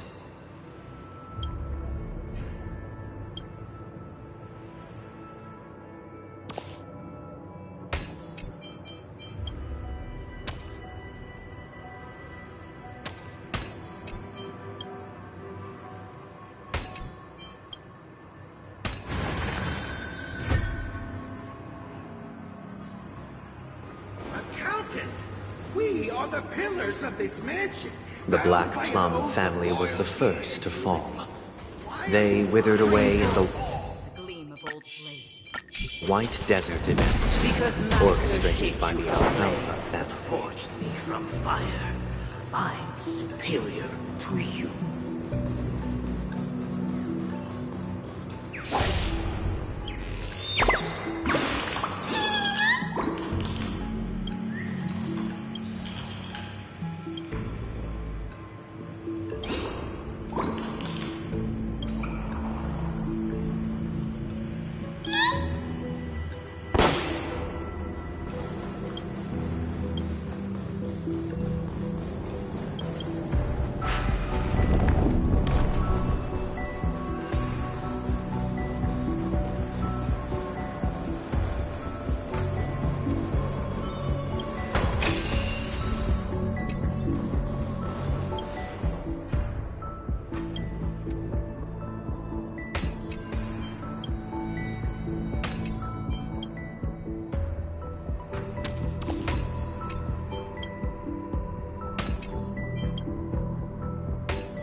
Only when Gopher Wood led the family to Land of the Exiles and earned recognition from all 5 major lineages did Penacony earn its new name, the Land of the Dreams.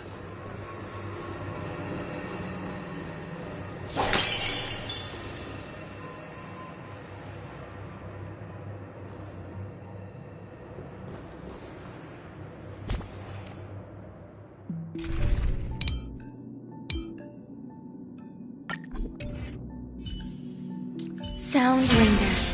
Please stay tuned. Infallible. Dear outsider, I beseech your aid in purging this mansion of the poison spread by the lurking instigators. You want us to help you? What do you need? I wish they could regain their reason and cast away the shackles of hypocrisy. This is the second act.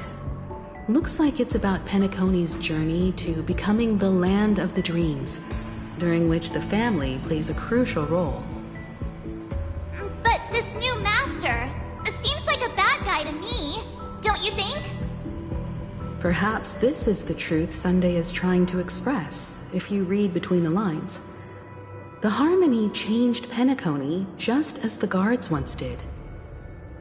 Looks like we've gotta help those guys kneeling down over there calm down a bit, right?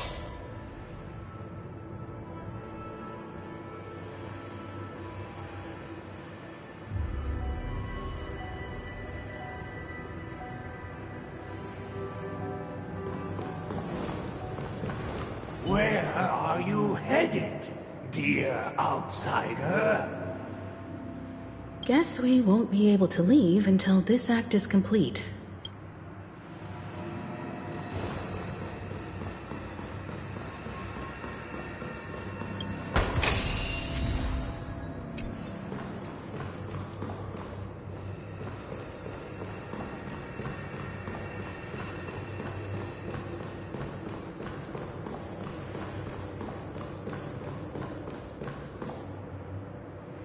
Either I shall be my own master, or I shall return to my former master. I shall not submit to a new master under any circumstances.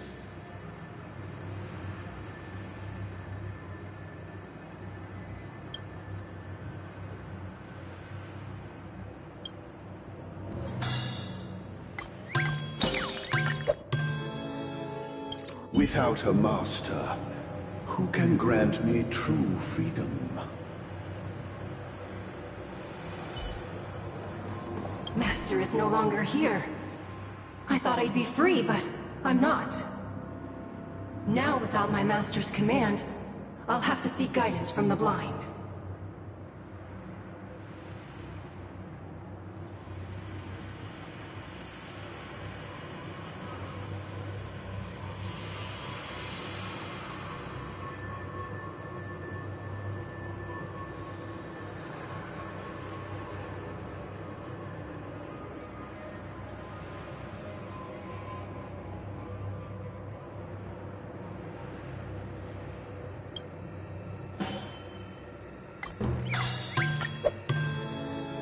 Master is no longer here. I must seek a new master and serve them faithfully.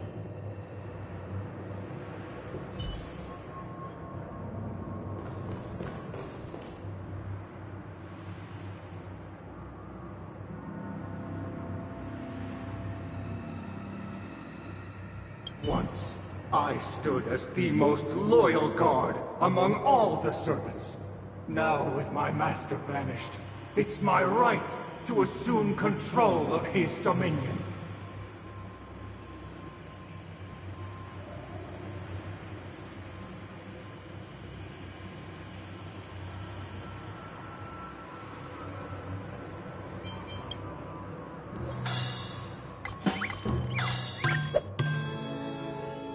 My former master has long departed, but Why do I still fear the remnants of his creation?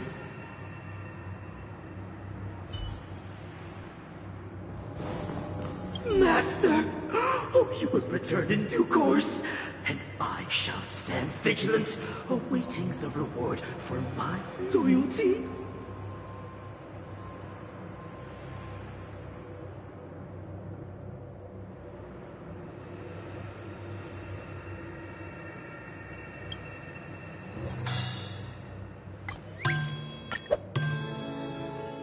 Master, now that you have gone, I shall wait no longer for my reward. I shall seize what is rightfully mine.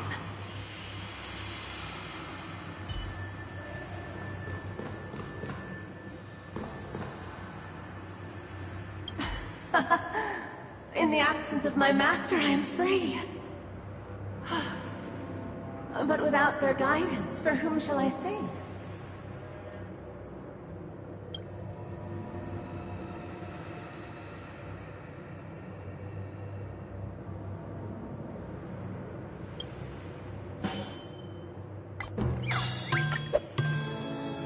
I shall sing for my new master, just as their noble voice once resonated throughout the cosmos.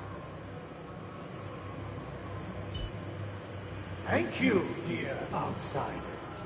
My servants have regained their sanity. Heed me, one and all. Your former master shall not return. It is through righteousness and unwavering support for one another that we shall attain true perfection. Cast aside the veils of hypocrisy and embrace one another. Get ready. Looks like another fight is about to begin.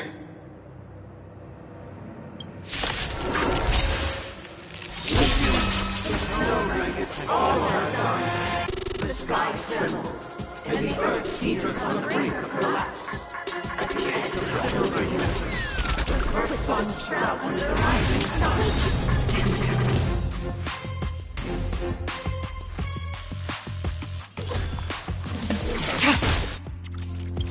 All will be revealed. In lunar flame. Blade of moonlight. All things in this world have their law. Human creations!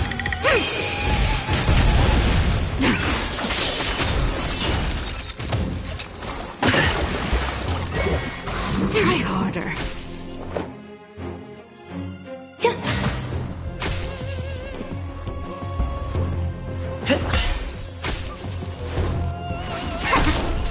Nowhere to run.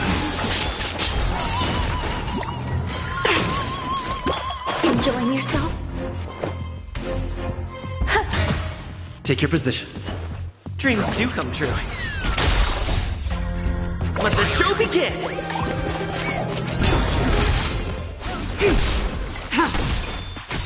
Some value, I suppose. Every petal, all will be swept away by the wind. Existence is unity. Stay in step.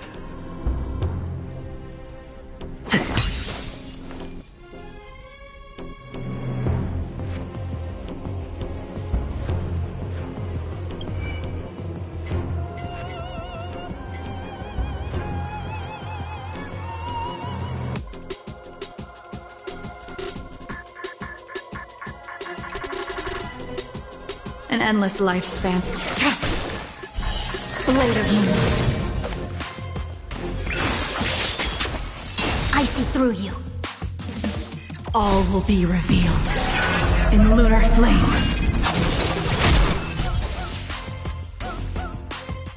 Alas, they remain but slaves till the very end, with the illusion of freedom. Thus concludes the second act. Amidst an illusory harmony, Land of the Exiles charted its course toward becoming the planet of festivities. This is how Penacony fell under the family's control. Since the arrival of the Harmony, the land of the exiles has undergone dramatic changes, not all of which have proven beneficial. This guy really loves dramatic scenes. Bet he comes from a whole lineage of stage performers.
They used the planetary rings to establish the law, forging a code of conduct among the masses.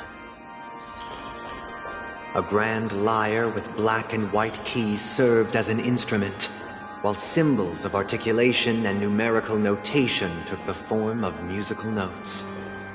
The downward flowing river became a melody, and the canon of law dictated the form. Thus, all mortals found their unique place within this symphony. That marked the 5th and 6th days.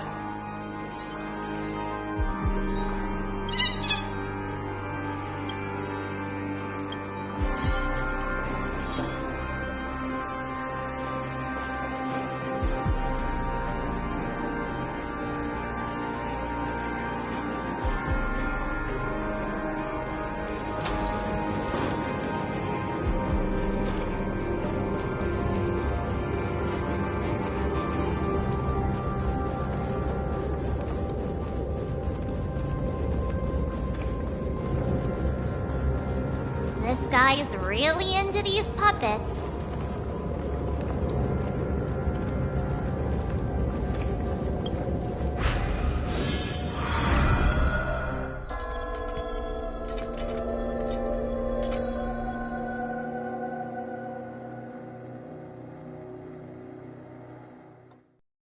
Oh, I get it now. The last scene is all about singing the praises of the Order. And the atmosphere here is completely different from the previous two scenes.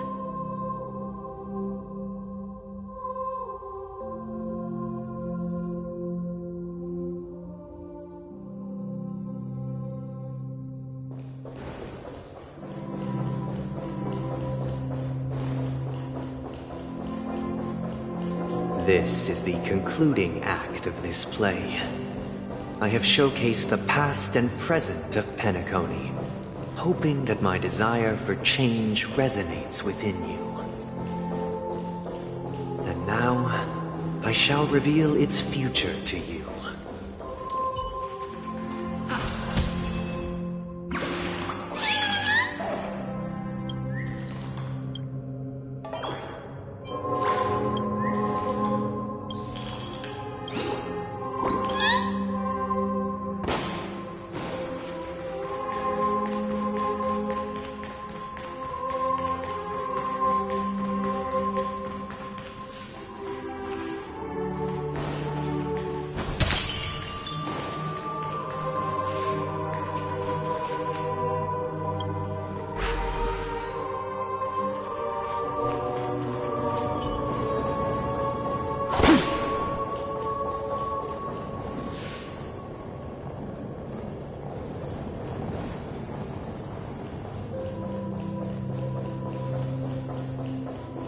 Stream forth, the gleam. Responsibility for the people. If the people lack foresight, we will make choices on their behalf and bear the responsibility.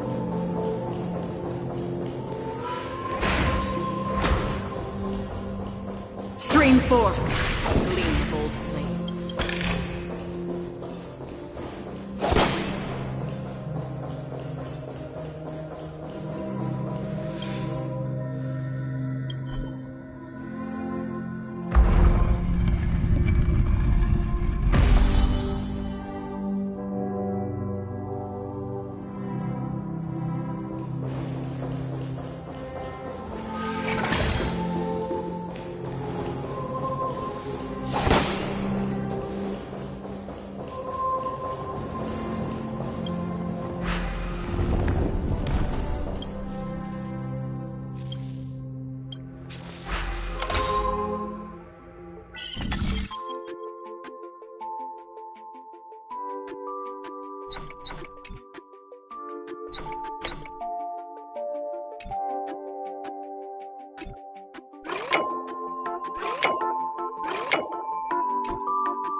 Please stay tuned.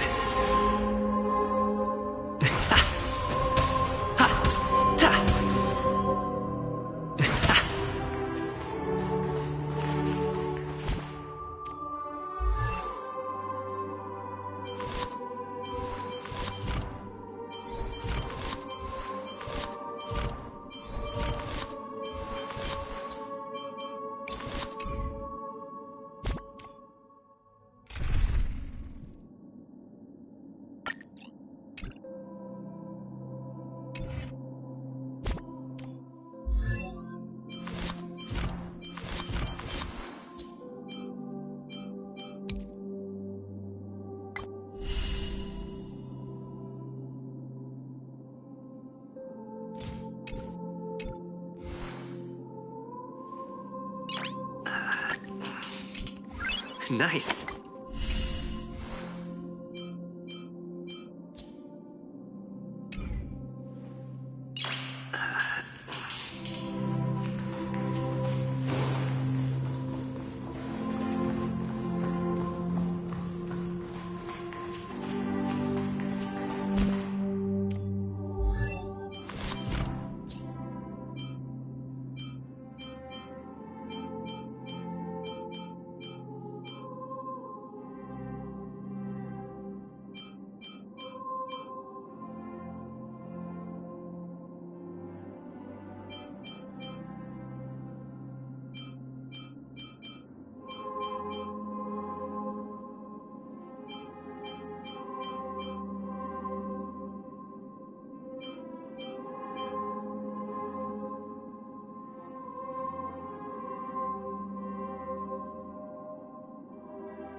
the king. We shall protect the weak and stand against the mighty.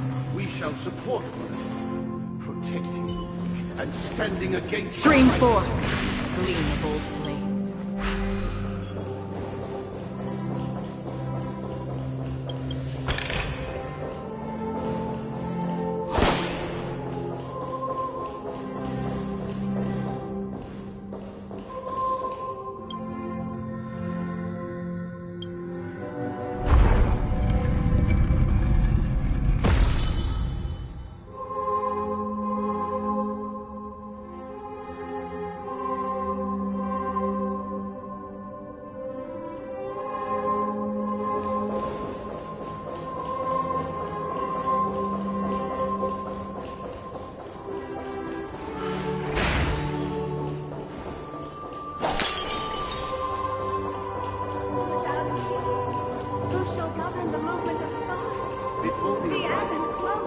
Everything followed its natural course, and so it shall continue, even after the king's departure.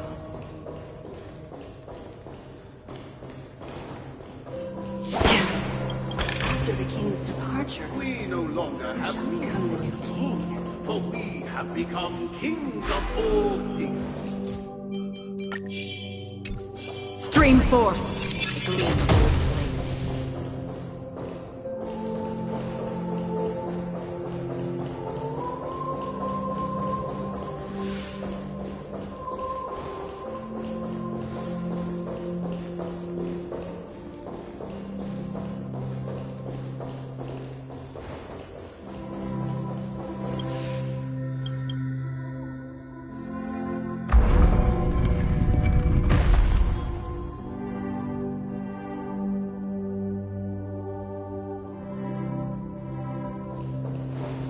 Stream forth, gleam of old blades.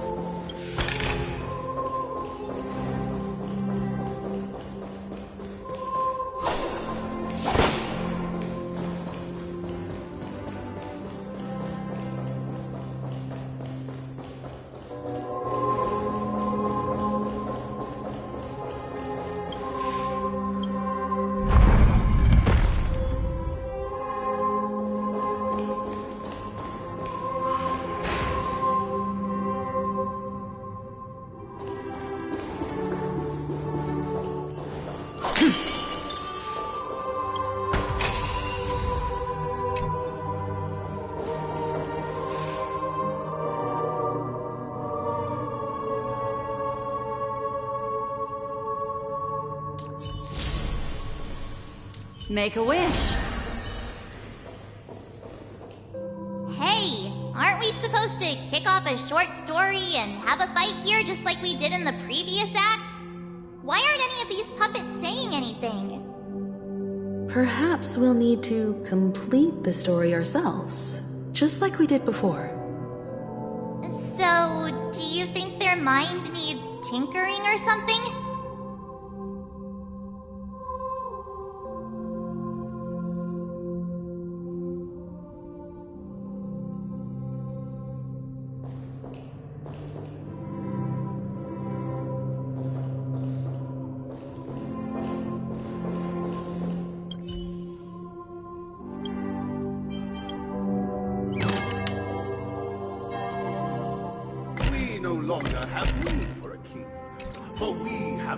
How did it go?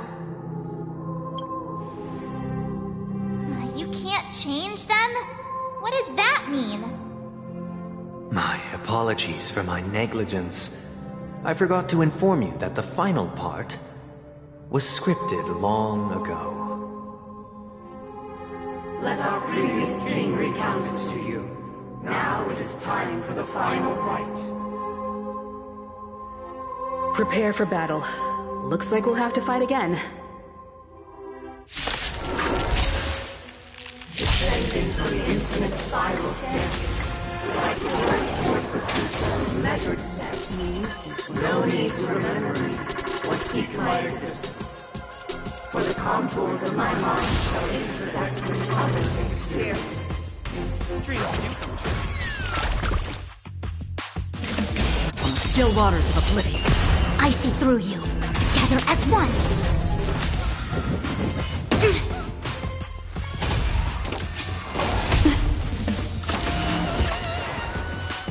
Destiny isn't chosen. Let's improvise.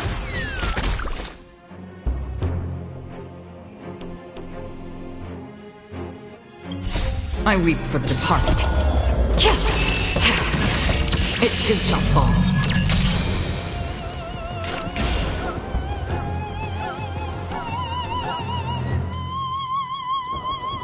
The mood is set just right.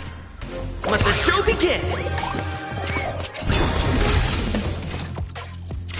Destined for oblivion.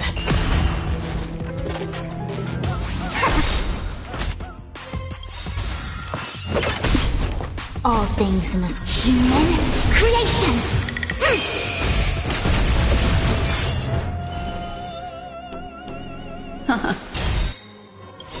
Memories of beneath the waters lies an endless abyss!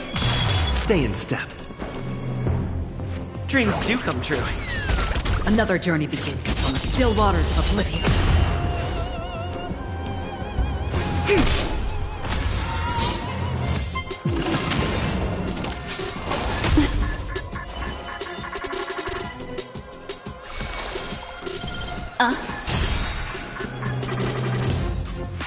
Let's improvise. I weep for the departed. It too shall fall. That's half the work. In the hushed expanse of a nocturnal reverie, I leave faint traces behind. No need to remember me, or to recall the essence of dreams. What is mine shall wane, while you shall transcend its delicate nature.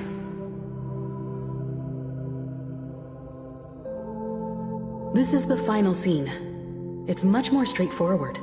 He wants to expel the Harmony and establish an empire based on the Order. Let's go.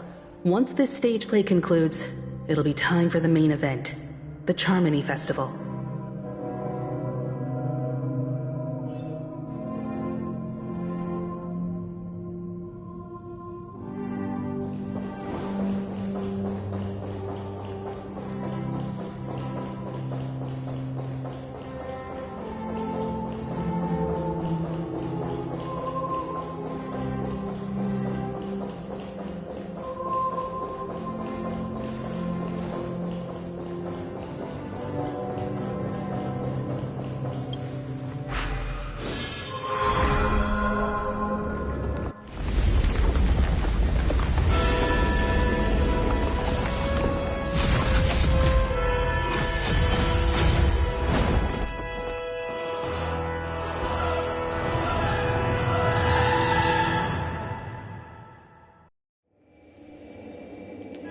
They imbued the world with meaning, perfecting all things in the heavens and on earth. Then, they rested from the labors of creation. Yet, all beings cried out to Enna. Under the banner of the Order, you have defined all things in the cosmos. But this made us realize that we are but puppets in your hands. Thus, on that day, all beings united and cast the Eon into the abyss of oblivion. This Grand Theater looks totally different. Is this the power of the Order? Everyone, get ready. This could be a tough battle.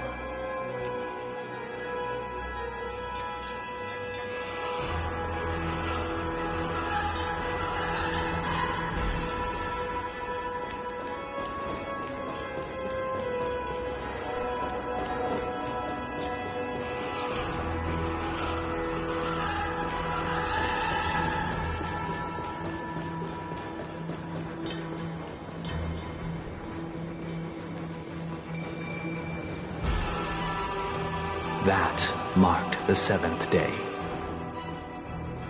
Cheers and chants reverberated in ears. You stars shine bright. Praise the Great One.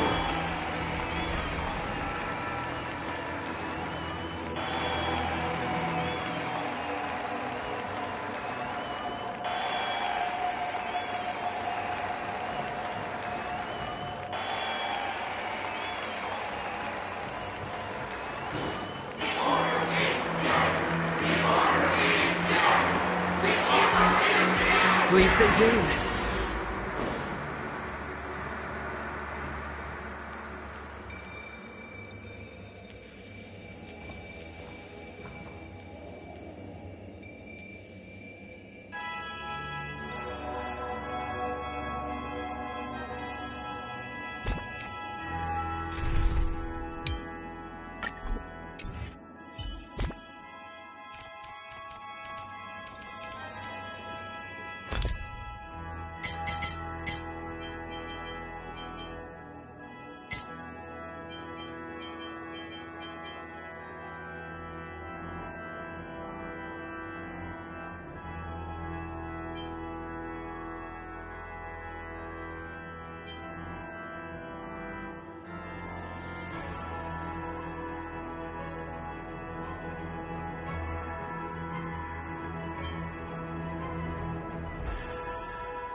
Sound lingers.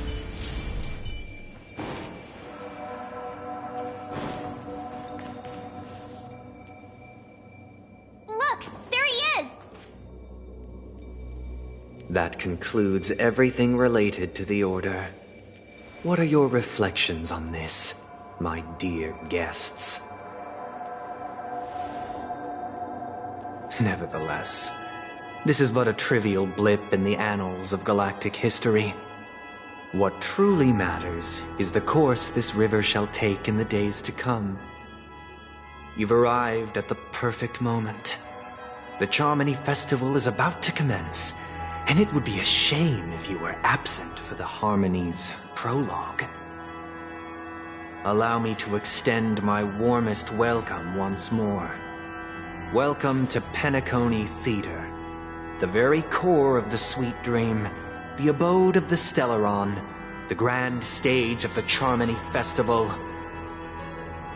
and the very place where the future of Penacony shall be determined through conflict.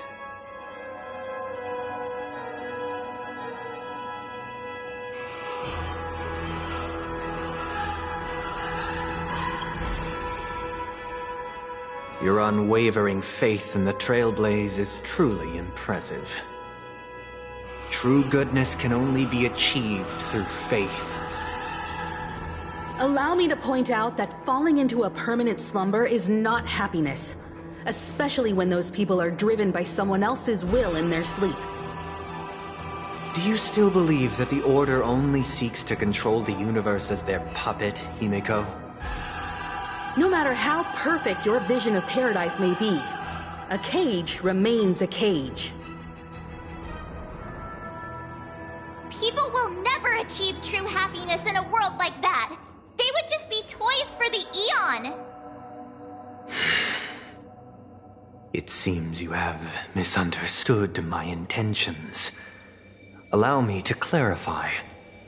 My desire is not to resurrect a fallen Eon, or become one myself. My sole objective is to create a paradise free from Eons, where the Order ensures the dignity and happiness of all humanity. A paradise exclusive to us human beings. That's not the case. If people are to live with dignity, there must be nothing and no one above them. In your so-called paradise, you would be the one reigning supreme. Looks like we won't be able to convince each other. Now that our conflict has been destined, let's unveil our paths and reveal to the universe the true path. However, before the prelude to the future begins, please take a moment to ponder the questions I've posed. Is darkness equal to daylight? Are sinners equal to the righteous? If you are born weak, which god should you turn to for solace?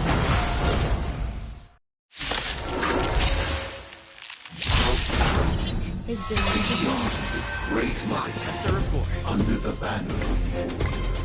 You have defied all things in the cosmos. But this made us realize that we are but puppets in your hands! Do come true. A quick divination. Together as one!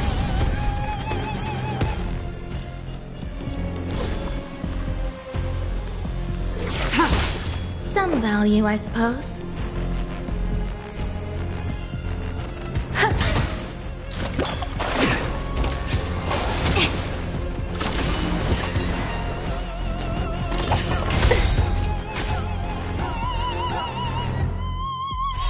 Every petal in life's garden, all will be swept away by the wind.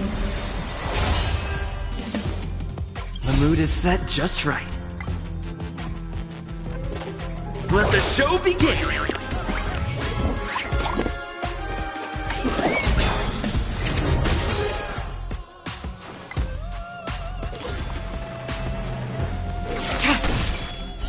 Blade of Moonlight.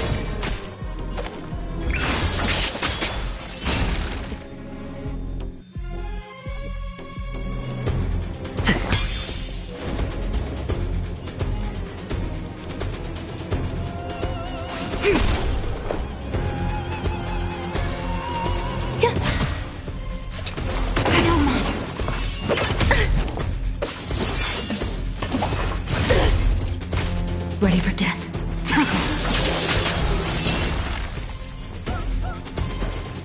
Let's improvise.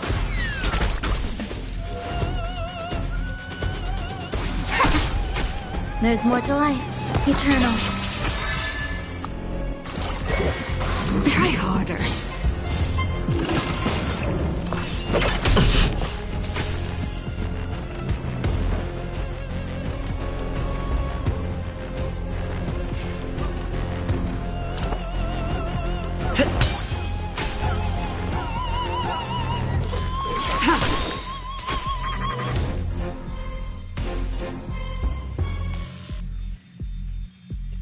Converge and awaken!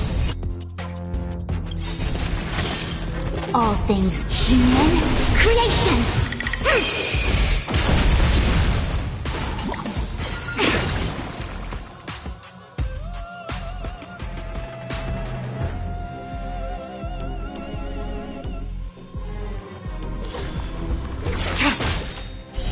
Blade of Moonlight.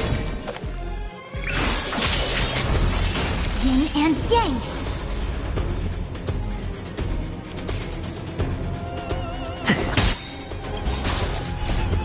Let the show begin! Still the same one. It came together.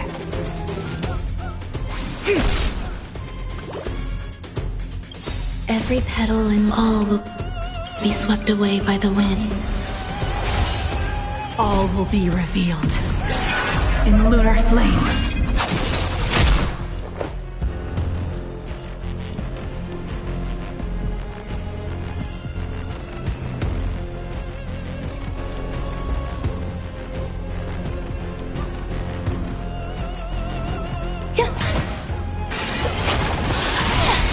Nowhere to run.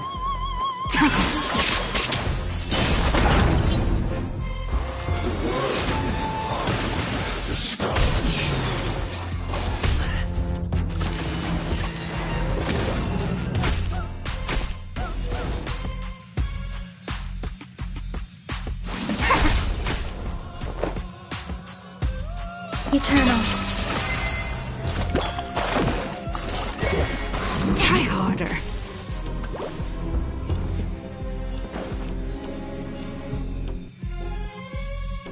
Let's improvise.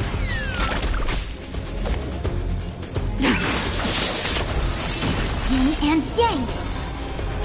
I see through you. Together as one. Human creations. Still the same one.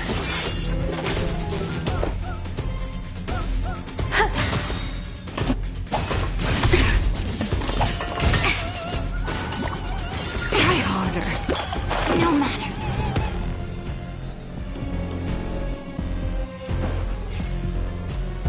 Dreams do come true. Unworthy.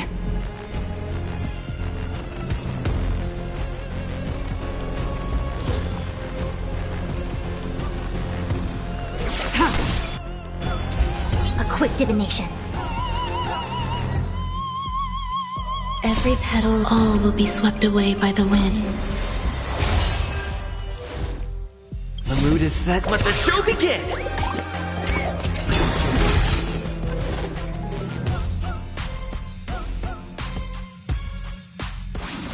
There's more to life.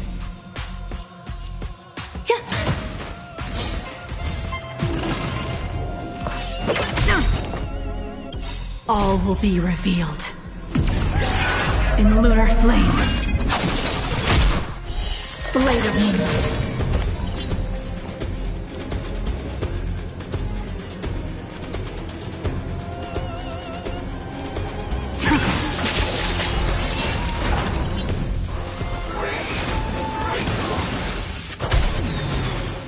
Yin and yang.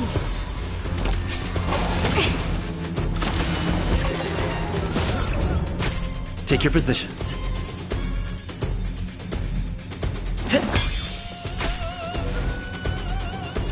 Together as one.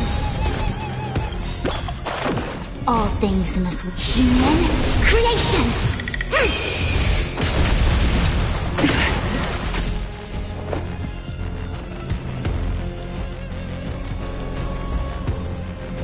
Eternal.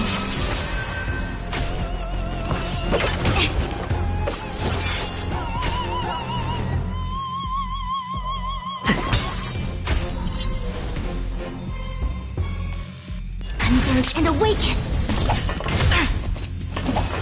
Try harder. Every petal, all will be swept away by the wind. Some value, I suppose.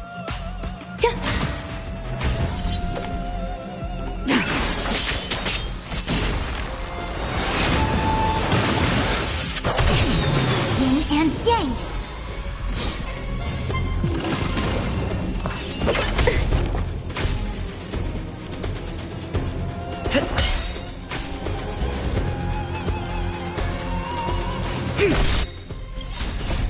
Human creations. Still the same one.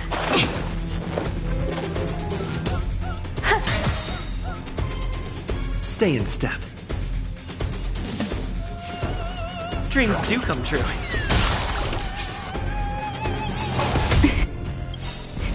The mood is set. Let the show begin!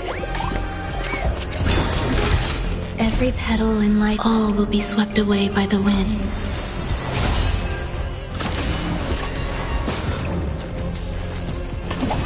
I'll catch up. Unworthy.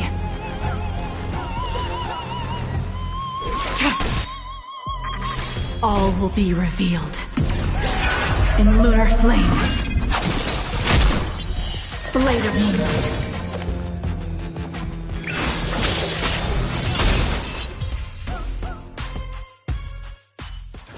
I already know your decision.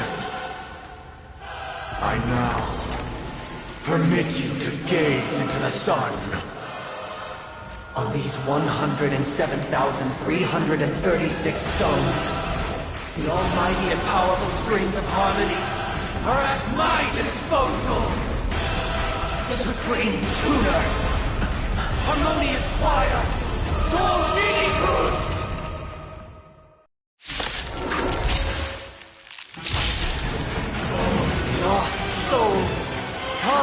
meet your master! The embodiment of the harmony?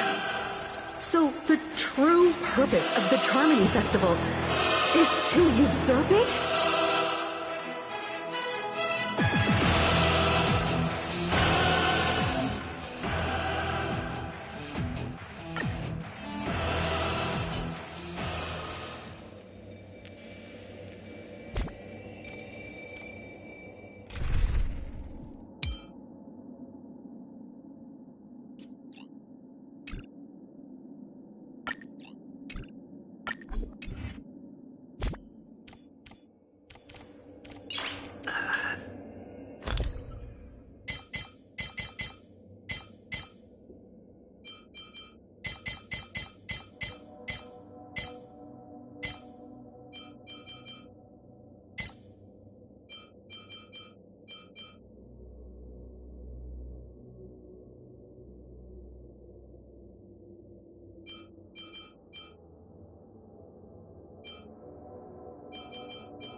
Make a wish.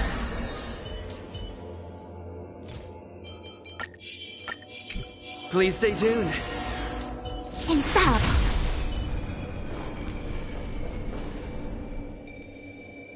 Look, there he is! That concludes everything related to the Order. What are your reflections on this, my dear guests? Nevertheless, this is but a trivial blip in the annals of galactic history. What truly matters is the course this river shall take in the days to come. You've arrived at the perfect moment. The Charmony Festival is about to commence, and it would be a shame if you were absent for the Harmony's prologue. Allow me to extend my warmest welcome once more. Welcome to Penacony Theater, the very core of the Sweet Dream, the abode of the Stellaron, the grand stage of the Charmony Festival, and the very place where the future of Penacony shall be determined through conflict.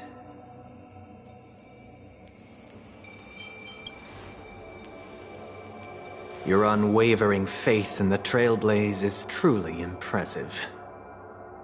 True goodness can only be achieved through faith. Allow me to point out that falling into a permanent slumber is not happiness, especially when those people are driven by someone else's will in their sleep. Do you still believe that the Order only seeks to control the universe as their puppet, Himiko? No matter how perfect your vision of paradise may be, a cage remains a cage. People will never achieve true happiness in a world like that. They would just be toys for the Eon. It seems you have misunderstood my intentions. Allow me to clarify.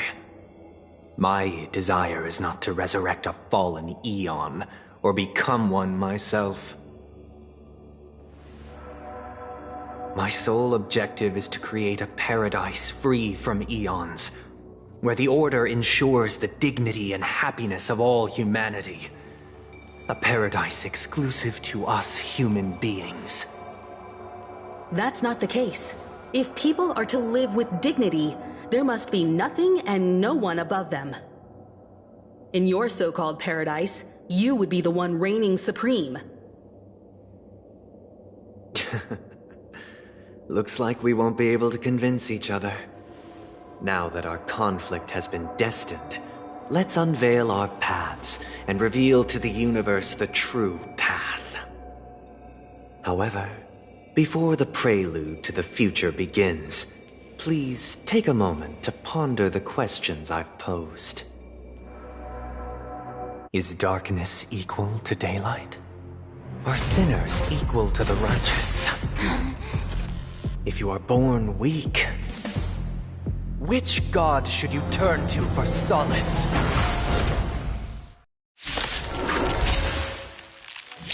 How the Eon, great mind, under the master, all things in the cosmos. But this made us realize that we are but puppets in your hand!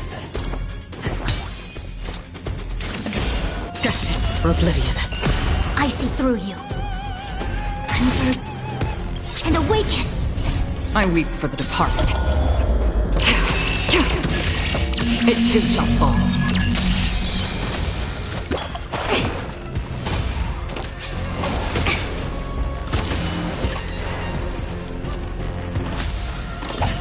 Still the same wall.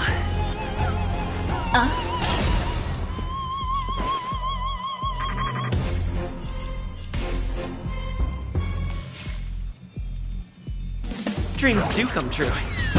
That's half the work. The mood is set, just let the show begin!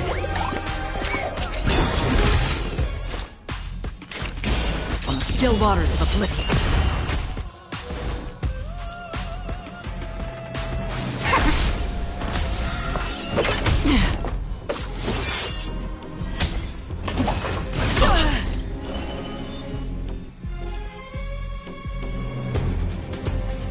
Ill tidings manifest.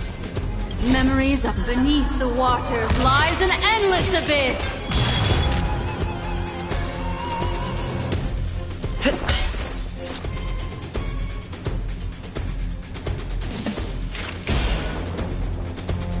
Destined for oblivion. I weep for the departed. It too shall fall.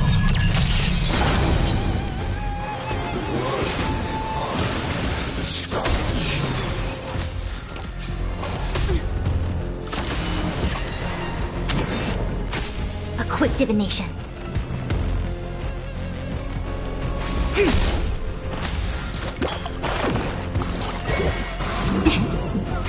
Destiny isn't chosen. Ill fate descends. Stay in step. Yin and yang. I see through you. Converge and awaken. Human creations!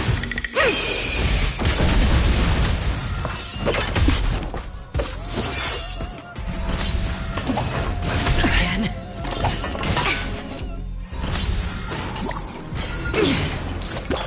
No matter. What do you want to know?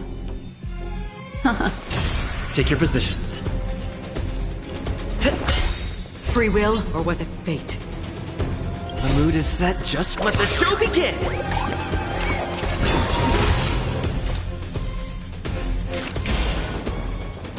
On the still waters of oblivion.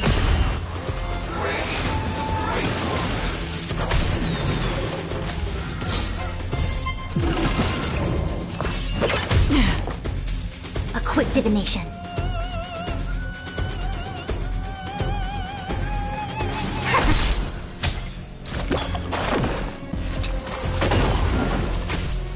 Yin and yang.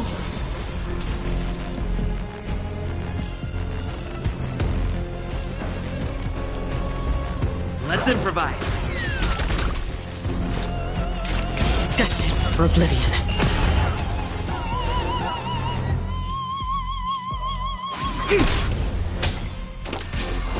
No matter.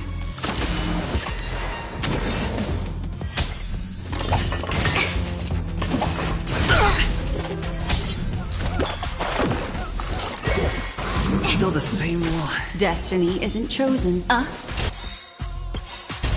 Memories are ever changing. Beneath the waters lies an endless abyss! Stay in step.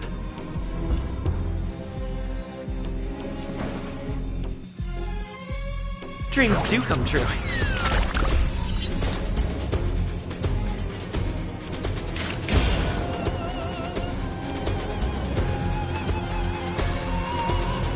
On the still waters of oblivion.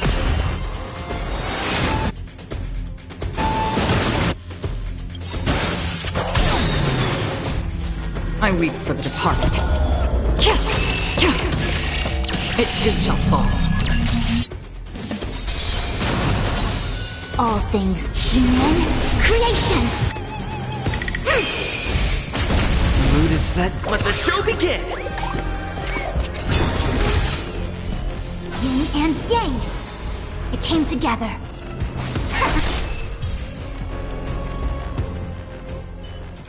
I already know your decision. I now permit you to gaze into the sun. On these 107,336 stones, the almighty and powerful springs of harmony are at my disposal! Supreme Tuner! Harmonious Choir! Dominicus!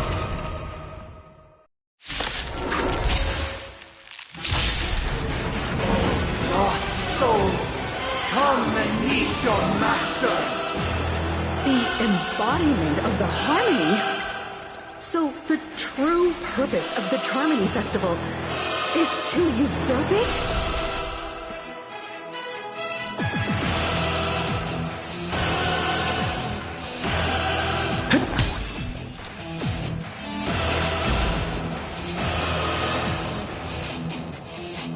Destined for oblivion. Converge and awaken!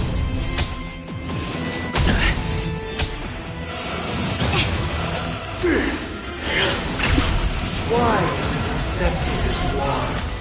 Answer me this. Why could the harmony and the order merge into one?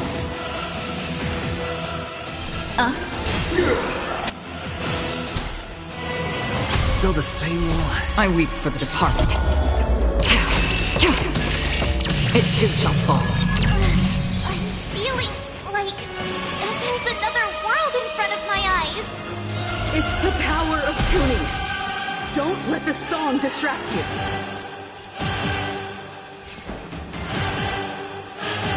Wake up!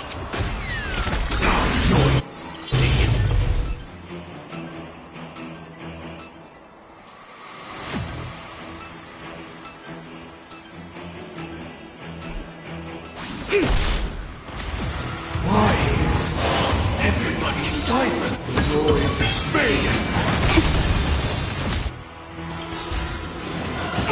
All things human creations!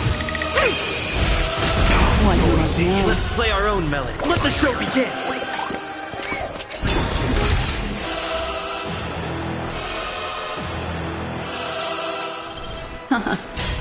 Free will, or was it fate? Destined for oblivion.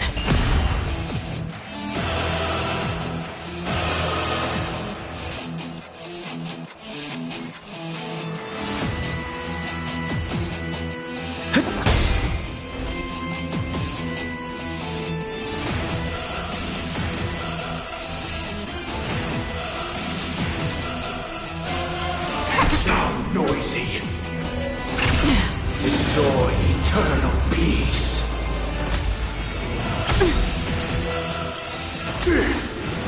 Again, memories are ever. Beneath the waters lies an endless abyss! Noisy.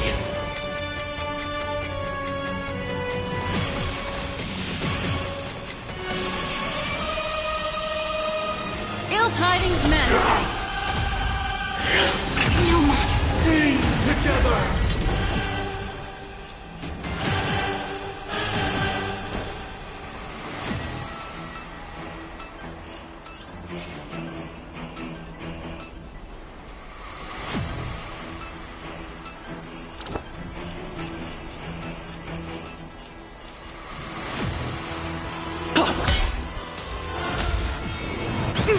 Another journey begins. On still waters no mercy. The time has come. Creation will be reborn from the remains of the gods. Dan Heng?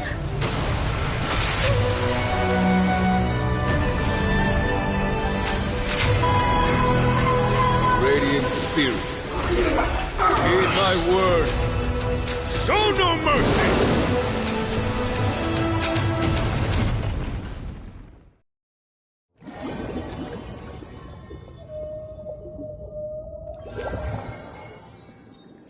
Wake up! Wake up! Hey, wake up! The sun's frying your butt! Are you alright? Can you hear me? Do you remember your name?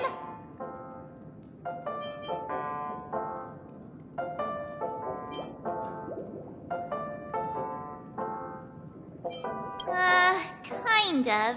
It was General Qing Yuan who helped us shoot it down. In any case, since you remember what happened just now, well, that's put my mind at ease.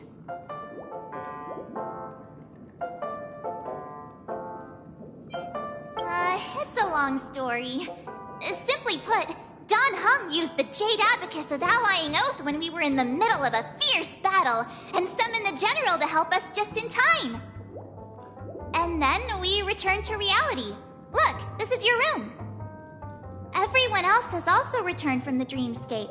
Himeko and the rest are at the lobby discussing matters with the General. And now that you're awake, we should tell the crew that you're alright. Come with me. Not going to come chat with me, sleepyhead.